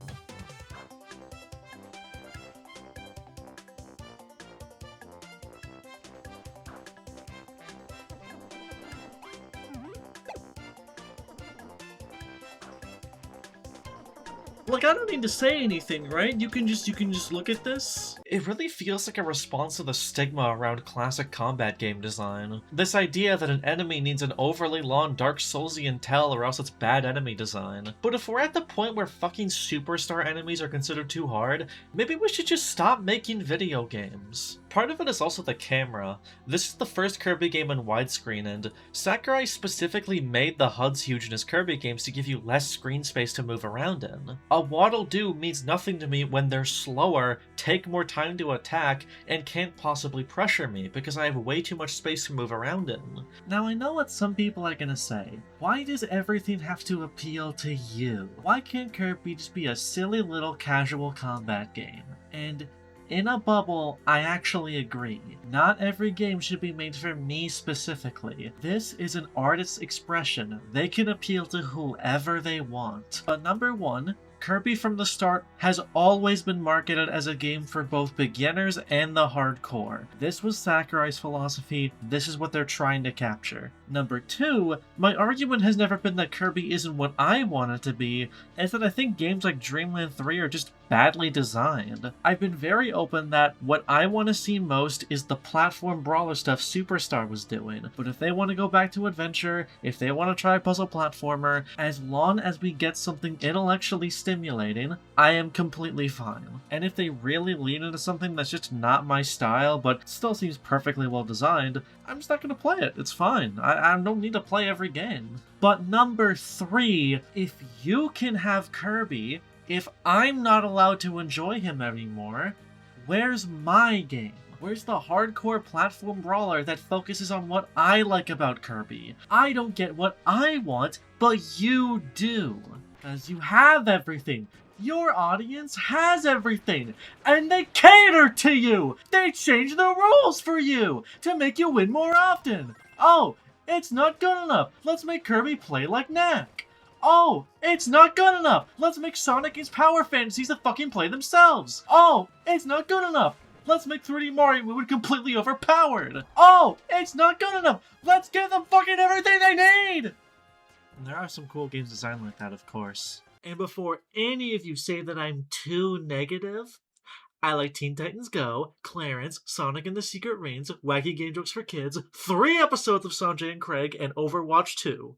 So, you know, fuck off, kid. And even outside of that, we have the return of crystal shards in the form of energy spheres. Okay, so I was dismissive towards the crystal shards before, but I didn't really go into detail as to why these are bad, and in conjunction, why the energy spheres are as well. The main problem with these is that Kirby games are obstacle courses. They are gauntlets of enemy and level design. The ultimate level of play is making constant, efficient progress. Therefore, when you are designing secondary incentives in a level, you should then reward that kind of play somehow. In Sonic games, which are all about efficiently moving through a level, you get score bonuses for getting a good time when holding onto a lot of rings. You get points for killing enemies, something you'd normally completely avoid in a time trial, but now there's an interesting consideration of what enemies are worth going for. In a lot of beat-em-ups, you get more points for the more health you have at the end of the level, encouraging you to take less hits, and the best ones have a time limit to force you to keep yourself on the move. This is rewarding the most fun way to play the game with an intrinsic incentive. Someone more nihilistic will go, well, no, the most fun way to play comes naturally to the player. But first of all, never doubt the raw ingenuity of the fool. I have seen people suck the fun out of games in the most baffling ways possible. But second of all, why the fuck am I even designing a game then? Why not just make every game Gary's Mod and make the player find something fun to do? Create engagement by incentivizing the most fun parts of the game and punishing the least fun parts of the game. When Return to Dreamland creates a collectible whose primary purpose is to be hidden behind puzzles and secret areas, it is saying that the most fun way to play the game isn't to efficiently move and attack through levels in a flow state, it's to slowly walk around, pass by the enemies and obstacles, and focus entirely on just searching for hidden walls like it's fucking Wolfenstein 3D. I think Kirby's Dream Land 2 might be the most evil game ever created, because it wasn't that awful, but it might have ruined this entire franchise. All this shit can be traced back to Dream Land 2. It is the original fall of man. It is Adam and Eve taking a bite of the fruit of knowledge. The series is now doomed to generic platformer shit. Enter optional room to get sphere. Great Cave Offensive did all of these better, and it was more unique and interesting. It feels like something broke inside of platformer design, and instead of designing obstacles and challenges to reward with a collectible, we're designing collectibles and then forcing them into levels. Did literally everybody on the planet take the wrong lessons from Mario 64? Like, Rayman Origins is a 2D platformer where you need a main collectible to progress, and they hide them around getting high scores in the level and doing time trials. Both of these directly reward good movement and understanding of the level design. Perfect things to reward in a speed-focused platformer. In Kirby, that fucking orange ocean puzzle has yet to be topped in the nearly 20-year gap between these games. I think they're trying to add more elements of exploration and secret hunting to these games, and again, it's fine to take a different direction, but nothing about the game feels modified to make that fun. It feels like one of those mods or ROM hacks, you know the ones, that are clearly made by programmers and not game designers, so there's all these additions to the formula and new mechanics, but they don't actually contribute anything to the core fun factor of the gameplay loop. It's just something to be impressed by. It's like if in Final Fight, I keep mentioning Final Fight, Jesus, there were secret doors that you could enter to get a star coin. Like, okay, what does this add other than just having something that other games do? Again, Kirby's Adventure did this better. It had optional big switches that let you access minigames for lives, warp rooms, museums that let you take copy abilities, and only certain levels that benefited from having secrets contained these. Even aside from that, Return's idea of new platform mechanics is equally lame, like this rope you can climb on. It's the sledding with Waddle Dee problem again. Kirby's movement has never been captivating by itself for a platformer, meaning that platform mechanics that are only about movement are completely worthless here. Ladders were an unintrusive mechanic in Superstar that added verticality to combat encounters. This sucks. Same goes with the shoe or these timed obstacles. And Triple Deluxe makes it even worse with these forced gyro mechanics. You sit on a water pitcher and rotate the 3DS to pour water. What? This is so completely unrelated to Kirby's core gameplay. You know what? I know the best comparison. Kirby feels like a sitcom that's been on for too long. Like how Fairly Odd Parents used to be about a kid learning lessons on growing up via fantastical wishes, and then became borderline unwatchable as it just stopped being that and started being about itself. It's just characters the writers think are funny just doing stuff around the house. I didn't like Dreamland 2 and 3, but they were still about something, just in a bad way. This is not about copy abilities on a fundamental level. They're not important and they're not iterated on. I think the biggest problem is that when you look at the development history, all of Sakurai's Kirby games are proving something. Kirby's Dream Land was proving that you can make a game purely for beginners and it'll still be fun and enjoyable, in an era when people were encouraged to make games harder and harder so people would get more bang for their buck. Kirby's Adventure was only made the way it is because HAL was going bankrupt and they couldn't afford making a SNES game. So Sakurai had to make a game that was still appealing to newcomers while also satiating hardcore gamers, since the NES was an old console by this point. Superstar was a challenge from Shigeru Miyamoto to make a simultaneous two-player platformer, while also being Sakurai's rebuttal to the increasing length of games by creating 6 shorter ones. Without their singular gameplay gimmick, which we'll get to, all of Kumazaki's games would be genuinely indistinguishable, and it's because there is absolutely zero push at any point for some big new challenge on the designer's end. You don't have to make a big grand standpoint for gaming as a whole, it can just be something game-changing for Kirby. Challenge yourself. These games are not design challenges, they're just new Kirby games, they're mandates, and that's why they fail. If you're not challenging yourself to make something new in some way, then what is the point of making it? It's just cooking the same dinner every night. Cause it's fun? Sure, fine, go for it, but you're charging $60 for these games. I'm not asking for like some marketing gimmick. What I want to hear is, we're gonna be doing this time. This is our goal. I feel like it's rotting their brains because I swear to God, I might not be able to find footage because it's so specific, but this game is so idea-starved that I know for a fact they just copied a puzzle from Squeak Squad 1-to-1. It kind of feels like Kirby is serious Mario envy, the way they structure levels and focus so much on boring platforming and exploration. It really feels like they're taking from new soup. And the funny thing is, Kirby isn't built for this as I described, but it totally could be. Copy abilities can be literally anything, so you could just straight up include a copy ability that lets you perform interesting platforming and then design obstacle courses around using it. What if there was an athlete copy ability that replaced your attack with a super dash that lets you move more like Mario, and objects like the rope you hang from are changed to benefit more speedy platforming? Kirby could eat Mario's lunch, but I think they're just too pigeonholed to convention. The convention of a genre they're not interested in exploring. There's these holdable items that prevent you from using your copy or floating, forcing you to do genuine platforming in a way previous games didn't. And I like some of these. The key that you need to open a door with is really interesting.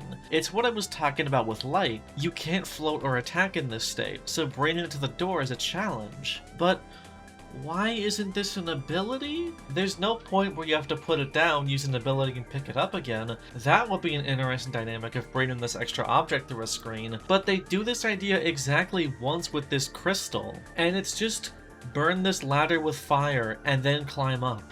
Man, come on, the T-ball's set up for you to do cool shit and you just don't? It's a metaphor for this game. Okay, there is also these void sequences where your copy is stripped away, forcing you in a race against an ever-moving wall.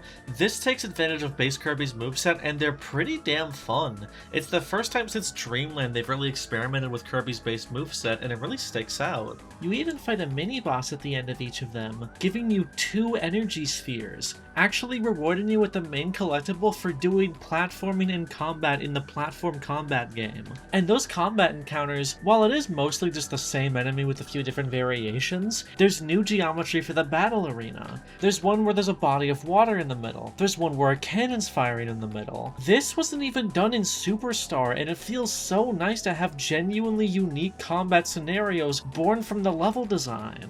You unlock these in specific stages by using the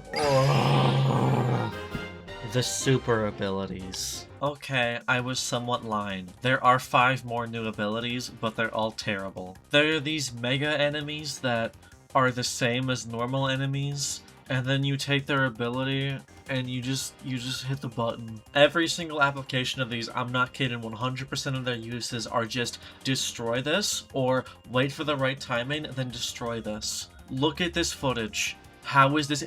Why is this good? Why is this worth anything? It is so pace-killing, constantly seeing these long-ass animations. Imagine if, instead of this whole animation playing, you just cut to a black screen. Would that be fun? Would that be enjoyable? It's the most boo-boo baby spectacle shit ever, and it takes them the entire game to do anything with it. Hey, here's an idea. That void sequence of the slowly advancing wall, Add them to these sections. You get a super powerful ability that lets you cleave through the environment, but you have to act fast as the wall slowly comes in. I can see problems with it, but it would feel fresh and an interesting way to apply a copy ability. But no, you get this with a time limit so generous you will never see it hit the halfway mark. This is exactly what I praised Superstar for not doing. The only way they can think of applying real challenge to it is just wait for something to line up, then press the button. There are 2 bosses that are just doing this. There's also 4-player co-op. I think it's weird that they kind of completely nailed how copy ability should work in a multiplayer game with helpers, and now you're just playing as King Dedede and Yellow Kirby. Look, despite how angry I've been, this game isn't awful.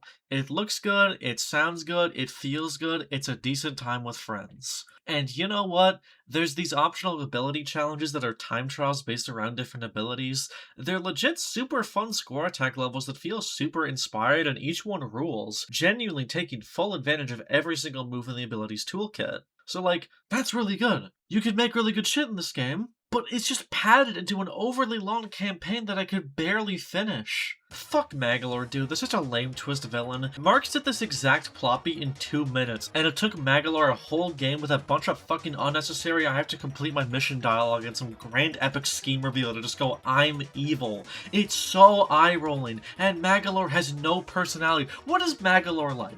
I can tell you what Marks is like just by the fucking visuals of their character and how they move and how their boss fight is. Magalore does the slow clap? Really? Marks isn't like a smartly written character, but they're fucking insane, they're a wall-eyed freak, and that's fun. Magalore?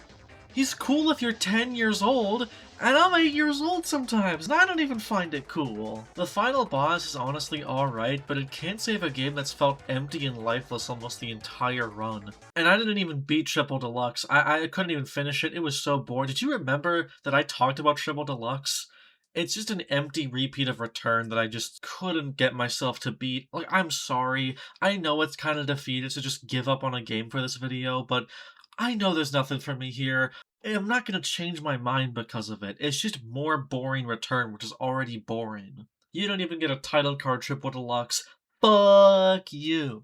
Really quick before we wrap up, I don't want to waste too much time, so I'll go through this quickly, but I highly recommend the mod Revenge of Dreamland. It's basically a hard mode version of the game with way more domain and enemies, a lot better obstacle course design, a lot of small things are tweaked.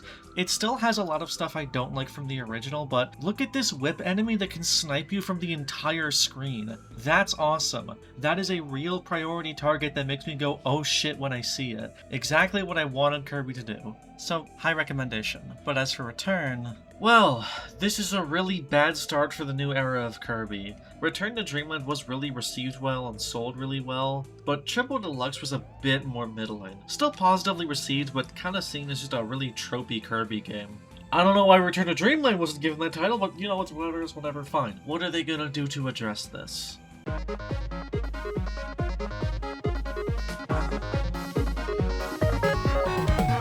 Robobot is a step in the right direction. It suffers from most of the same problems, and I'm not going to repeat them. The star coins are back as data cubes, and they're equally directionless, but now there's not even an equivalent to sphere doomers to make them interesting. Enemy design is boring, copy abilities are boring, but they genuinely, actually, take a big step in the right direction this time by introducing a fully new mechanic that completely freshens up the game, the Robobot. Oh, here we go. This is what I was talking about in Superstar. Do something extremely childishly badass like operate in a giant mech suit, but tie it into a core gameplay mechanic. This is the Animal Friends but good. In the Robobot, you're significantly larger, meaning that you can't go through small passageways. However, it can also break objects Kirby can't, and can even use certain copy abilities. For once, since fucking Superstar, it really feels like the returning abilities all have a purpose because of how the Robobot interacts with them. Wheel is back and it's basically the same normally, but with the Robobot you can flip between the foreground and background. Ice is still here, but with the Robobot you have turbines that instantly freeze anything, with unique objects based around it. You can lift heavy objects, including parts of fuses, creating brand new cannon puzzles, something we haven't seen in so long. There's even a Spark variant of it that opens doors instead, which has a slightly different application. And while level design can be very empty, more puzzles are directly baked into the level, forcing engagement with genuinely compelling puzzle design. Fucking finally, Kirby is making a real step to be a true puzzle platformer. And even in action moments, they play with the background and foreground in really cool ways this time, like an auto-scroller that changes direction based on which layer you're on. And the new abilities? They're good. Doctor throws out bouncy projectiles, an obvious Dr. Mario reference, and you also have a charge input where you conduct one of 3 potions, which you can store for later like Jet. It's a unique input and a unique idea, as each of the colored potions have different results, and this creates a genuine new playstyle of swapping between your pills and charging a specific potion. Oh my god, it's beautiful! Poison is a redo of water, which has similar issues, but has a fully unique attack of a hold input creating a poison cloud that deals constant damage. It feels unique to use and it's really fun. It feels like you can just shred through bosses, but the lawn animation means that you can get easily punished for it. And ESP, that shit's an instant classic. It goes right alongside some of the best. It's obviously based on Ness and Smash with a take on PK Pulse, but it's a legit new way to deal damage alongside a fun and interesting teleport move. And get this, that's it. It's just a couple moves, giving it an entirely unique focus. Oh, it's like a lost relic from Superstar. This is exactly the kind of unique, focused, and inspired ideas I want to see. And even some of those boo-boo optional puzzles are made genuinely interesting because they now have unique moves to use for them. Holdables are iterated upon too. My favorite, the key, is turned into a battery, which is used for a ton of different puzzles, mandatory and secret. There's moments where you have to separate it and unite back with it, making it make sense as not just another copy ability. There's a radio that gives you control of a robot Kirby that mimics all your moves. And while this one feels like any platformer could do this, I wish they took better advantage of copy abilities in these sections, it's legitimately engaging in a way other ideas in the past haven't been. It is a real puzzle platformer. Robobot isn't perfect, it is kind of just a better take on the previous 2 games, and I do feel like I'm still being trolled. Why did they give Mirror the same up attack as Water? This is a joke, right? You're pissing me off specifically? You're trolling me? I'm being put in the fucking Wicker Man? But for the first time in ages, if you told me this was your favorite Kirby game, I wouldn't give you a weird look. I get the hype. But get the fuck out of the way, Robobot, because the best modern Kirby game is here, and it's motherfucking Star Ally!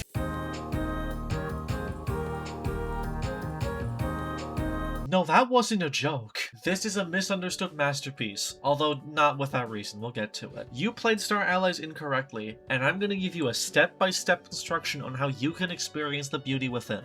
Step 1. Don't play the game at launch. If you haven't played this game yet, you've already done the first step. Good job. Step 2. Download a save file that already beats story mode. Step 3. Do not play story mode. Guest Star, The Ultimate Choice, and Heroes in Another Dimension are your campaign. You have now unlocked the best Kirby game since Superstar. While the main campaign suffers from the same problems as the previous games, Guest Star completely eliminates most of these. And some of the problems were already half solved by the campaign itself. So Guest Star is basically an abridged campaign. Instead of star coins, you're given stat buffs that are both entirely optional but also extremely tempting. This mode is entirely based around time trials. Having the optional puzzles give you damage and speed buffs is fucking genius. It's genuine route planning. Similar to Superstar, platforming has been de-emphasized to put the focus more on combat. And oh my god, it feels so good to be home. Remember when I was talking about how Super could iterate on the Meta Knights encounters further with full screen locking beat-em-up encounters? Star Allies does that, like straight up. While Super is easily the better experience, the way Star Allies frames and structures its combat encounters far surpasses Super, far surpasses anything in the other games. There's a bunch of unique combat set pieces done in creative ways that no game before this has done. Take this encounter, where enemies spawn on the left and right while electric buzzsaws spin around the outer rim. Even though the camera is zoomed back a lot, this still forces you into a super small play space, and you have to actually fight for screen real estate. There's another encounter where walls close in on either side of the screen while enemies spawn on the open area. Again, this actually forces you to intimately engage with enemies in a way Kirby hasn't for decades. And I could go on, like this super interesting set piece. There's a combat encounter, then a meteor hits, and the entire geometry of the arena changes, and a mini-boss spawns in. It feels so dynamic, and this much combat finally validates the varied move list again, and makes the game feel like a genuine sequel to Super Star. While ability movesets are still over-designed for Kirby's campaign, Guest Star is built differently. In this, you can only pick one character at the start, and you're stuck with them for the whole thing. So having an abridged version you can beat in an hour, where you only play as that ability, makes all the intricacies feel valid.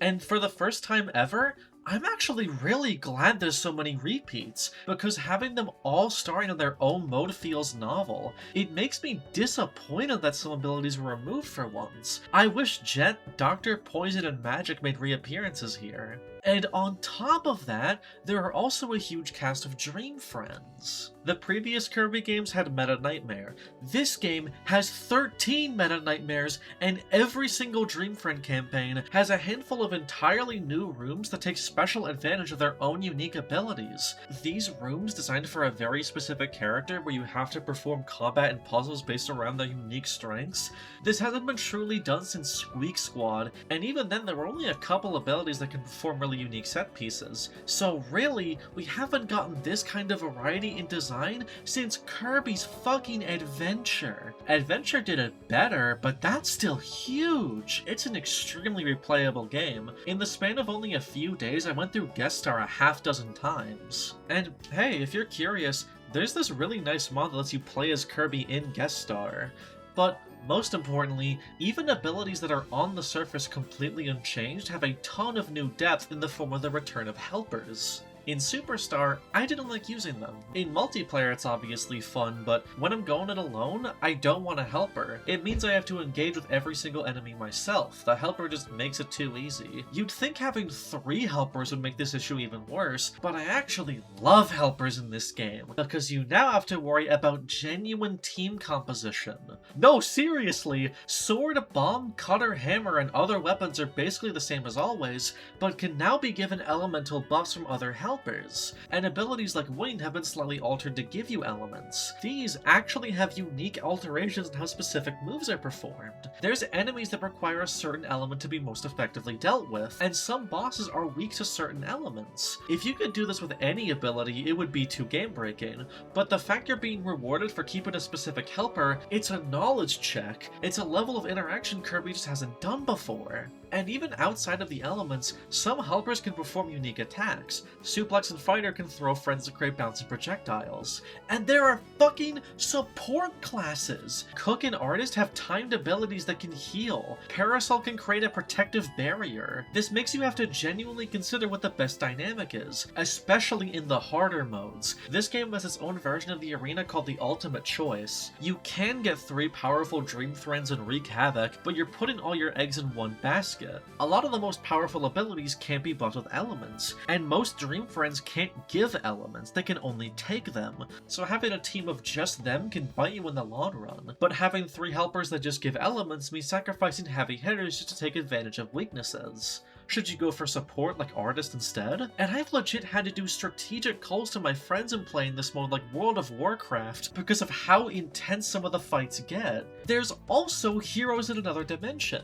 This game's equivalent to the Great Cave Offensive, that is all about rooms designed for specific abilities, with puzzles based around using specific abilities and Dream Friends alongside specific helpers. These utterly fucking destroy the puzzles in the Dork Matter trilogy because I had to genuinely use my brain. I got stuck on these. And these are especially fun even in the campaign when they're not as hard in multiplayer, when everyone has their own task they have to perform. Yeah, everything's better with friends, but Return to Dreamland had nothing like this. Star Allies forces you to talk to your friends and communicate with them and plan with them, and it makes playing the game feel so fucking fun. There's even specific unique combinations like using stone and ESP to create a psychic rock. Now, I will say, in Guest Star, if you're playing alone and you have 3 helpers, the game does become very mindless, especially if you have good team comp. But it is your choice to do this. You can easily remove all your helpers and try to go the boss one-on-one, and if you're really sick in the head, you can choose to skip all the damage upgrades and force yourself to lock the fuck in. And if you're really sick in the head, you can purposely limit yourself with simpler abilities like Stone or Suplex. You only need like 1 helper for 95% of the game, the 5% being these really boring friend actions. I'm not gonna defend these are fucking lame. They're the equivalent to super abilities, but they're thankfully short. But again, you can very easily go completely alone most of the time. Or invite your friends over and have chaotic 4-player madness. There's a lot of set pieces that are boring in single player, but make complete sense with a full pack. Which, to be clear, it is a genuine criticism that I have to talk about limiting yourself like this, and there are parts that are just kind of boring in single player. These are problems, absolutely. Self-imposed challenges are a very contentious topic. I was just talking about forcing engagement earlier in the Return to Dreamland portion, so seriously, having to limit yourself is bad. But the existence of these options are good, and I think the campaign is enjoyable either way. But there is one flaw that just hasn't been solved: enemies are not threatening. The enemy design is a lot better, but almost every enemy can be killed in 1 hit, and it's extremely dull. There's larger scale enemies like Squeak Squad, and I would understand creaming through enemies if I'm buffed to shit with an elemental attack, but just swinging with a default weapon kills most enemies immediately, and it really sucks. In Superstar, even a Waddle Dee could survive a couple of attacks from most abilities. Like this set piece in the final world is great, where enemies are constantly spawning at a fast rate from the top of the screen and you have limited space below, but it's way too easy to just stay at the top and kill every single enemy as they're spawning in. This exact set piece with slightly more engaging enemies would be incredible, and it's the one thing holding this game back.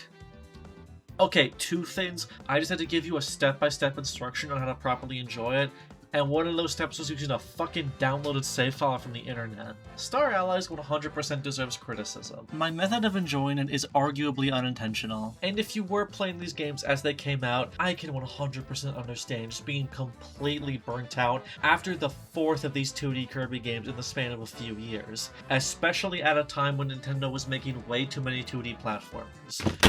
Fun. But there is gold in here. If this had a couple more modes that were as distinct as the ones in Superstar, and the enemies were more challenging, we could straight up have a 10 on our hands. Like, okay, modes that I would want. Simple PvP like Kirby Fighters would go a long way, and something like Gourmet Race would be great. Like I was talking about with Superstar, have a bunch of tracks for different characters. I don't know why they haven't tried going full Superstar again. They always have these post-game side modes and these weird mini-games, and it would really help alleviate the feeling of the series running out of ideas. There's a ton you could pull out of the massive playable cast in this game, and I feel like they only scratched the surface. Like, imagine a Smash Ultimate style Kirby game where every single ability is here, and every game mode is just finding different ways to apply that massive cast. God, I wish the Kirby modding scene was as autistic as the Sonic modding scene. Then we'd have this all ready, and I can tell you to go play that. But as is, Star Allies is an extremely bizarre little mutant of a game, a fun little anniversary swan song to the series. I love it, but with an asterisk. One final good night to Kirby. Until then...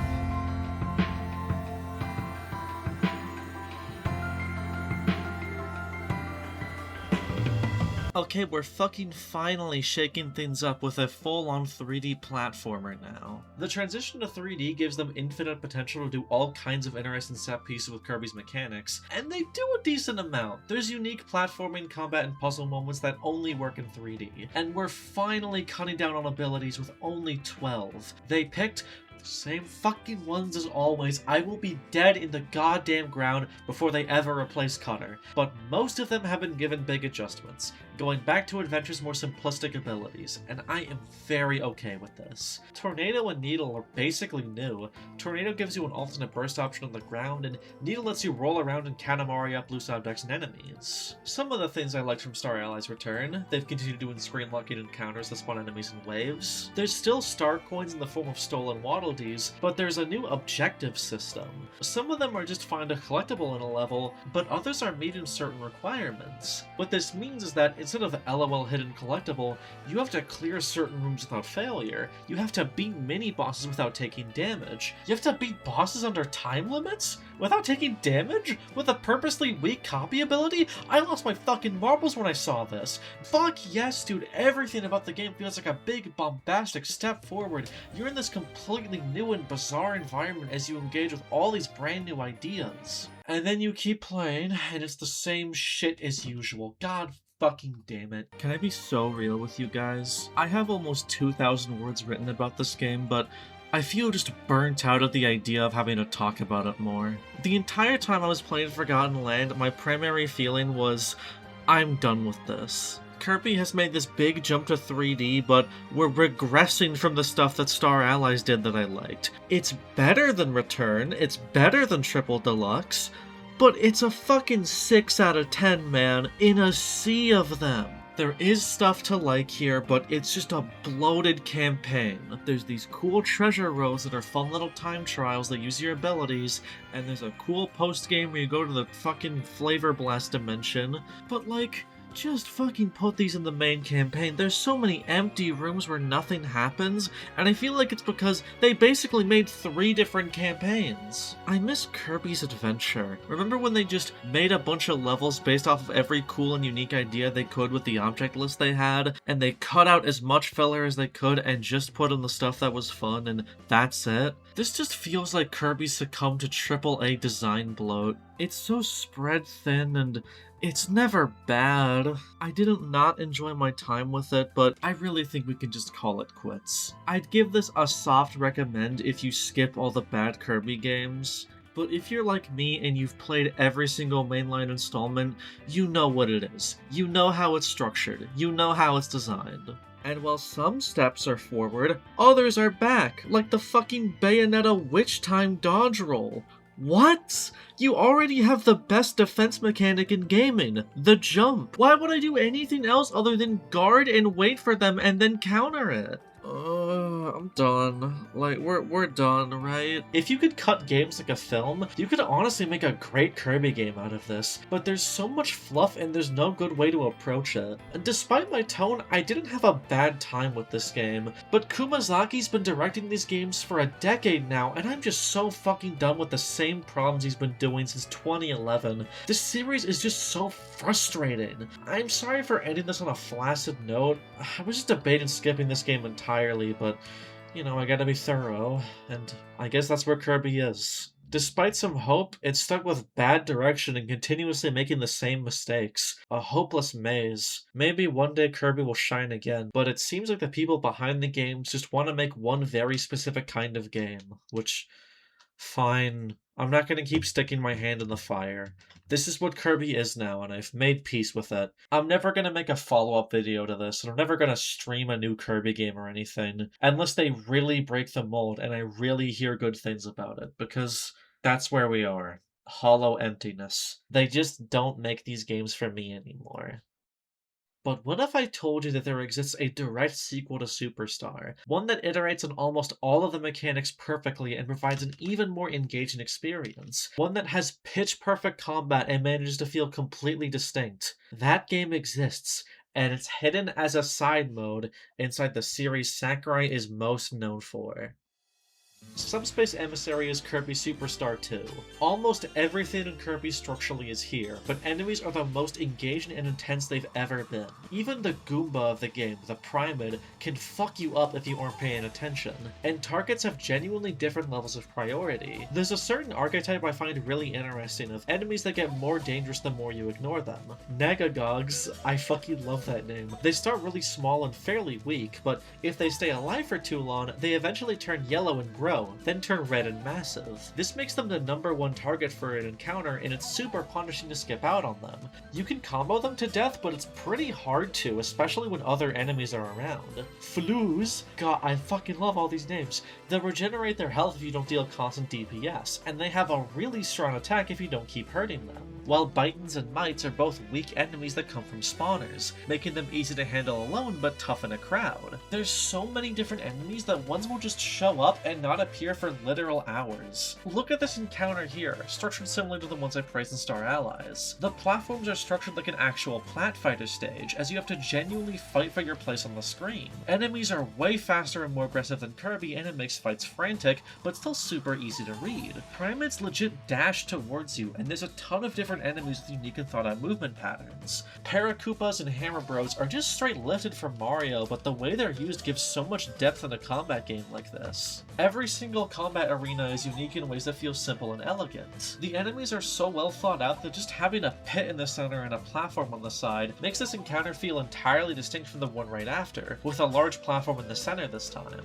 It feels classically trained. I can't really figure out who did the level design for this. The credits aren't exactly clear. There are people credited for adventure mode map design and people credited for straight level design, but their other credits suggest they're mostly artists, some of them programmers or directors. So without any real proof of who did these, since the design is so similar to Superstar, I have to assume Sakurai did a lot of the layout work with maybe some assistance. And this dude's the fucking king, this shit's so good.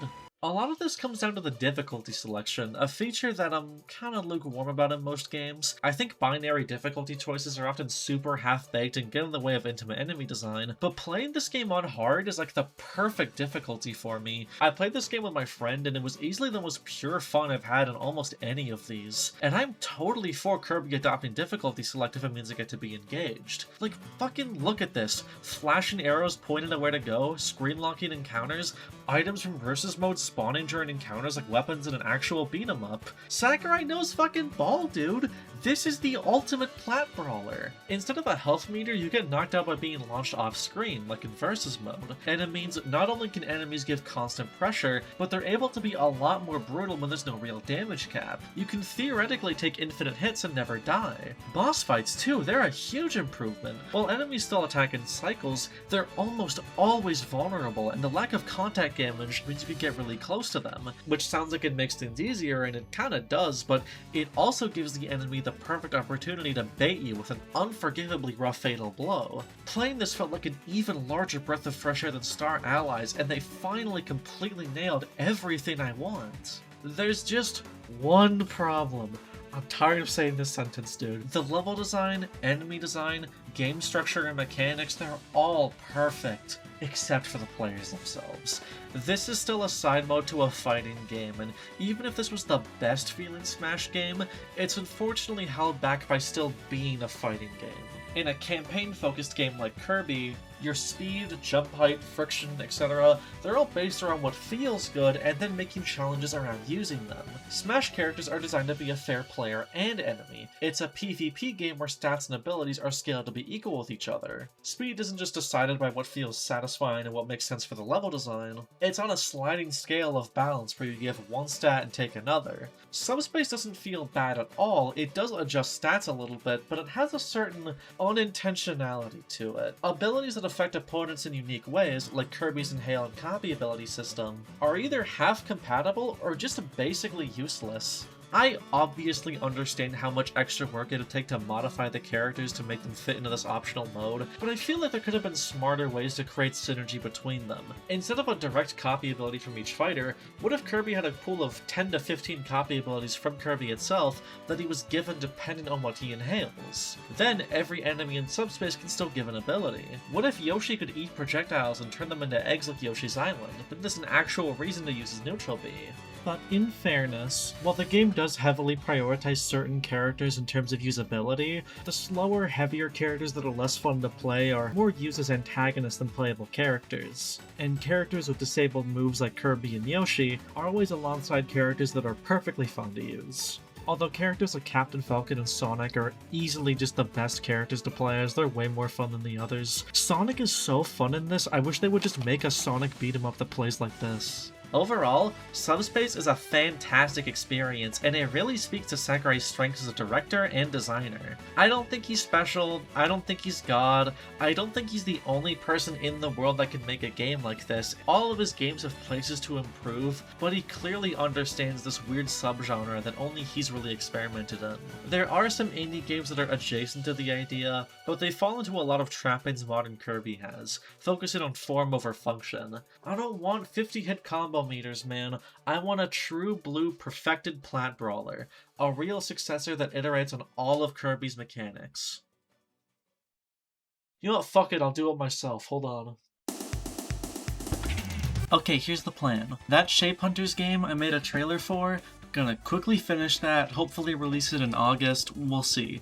Then, we're going full throttle into making a platform brawler that takes the best from the best, with devlogs and all that good stuff keeping you guys in the know. Subscribe, give me money, do whatever, we're actually doing this. I'm gonna keep a lot of the details close to my chest because I want to formally introduce you guys to it at a later date. I have a full design doc already written full of important info, but I should at least answer, well, what will my platform brawler even be like? It will be so awesome. It will be so cool. It will be the most incredible action platform brawler the world has ever seen. The screens will light up with pain and explosions and retro effects, like tons and tons of retro effects. Our super sweet player will be retro effects, and it'll blow your mind. It's my plat brawler, my super cool plat brawler. It's all about me, yeah, it's all made by me. My plat brawler, my super cool plat brawler. They'll be lining up to play a brawler, all made by me. No longer YouTuber, no, that's not me. Picture my game better than Kirby. I'll beat Sakurai, I'll make him go crazy. My plat brawler, my super cool plat brawler. They'll be lining up to play a brawler, all made by me. I'll have the most impressive, cool and scary big roster of adversaries. You better worry, they're a dangerous cast. Yeah, this precision platforming with copy abilities, unique move lists with varied use, and new play styles. It's my plat brawler, my super cool plat brawler. It's all about me, yeah, it's all made by me. My plat brawler, my super cool plat brawler. They'll be lining up to play a brawler, all made by me. No video essay, YouTubers are lame. now I'm the game designer, putting others to shame. Gabri is the name. Ooh, and I'll have smart leitmotif used too. It goes bum bum bum bum bum bum bum bum boom. It'll play every time that you enter a room. Then it'd say my sweet and ominous tagline: Hardcore Kirby. Yeah. It's my plat brawler, my super cool plat brawler. It's all about me, yeah, it's all made by me. My plat brawler, my super cool plat brawler. They'll be lining up to play a brawler, all made by me. My plat brawler, my super cool plat brawler. It's all about me, yeah, it's all made by me. My plat brawler, my super cool brawler. They'll be lining up to play a brawler, all made by me. Created by me. I think that was good. I think that's the final take. Don't make me ever sing again. Fuck.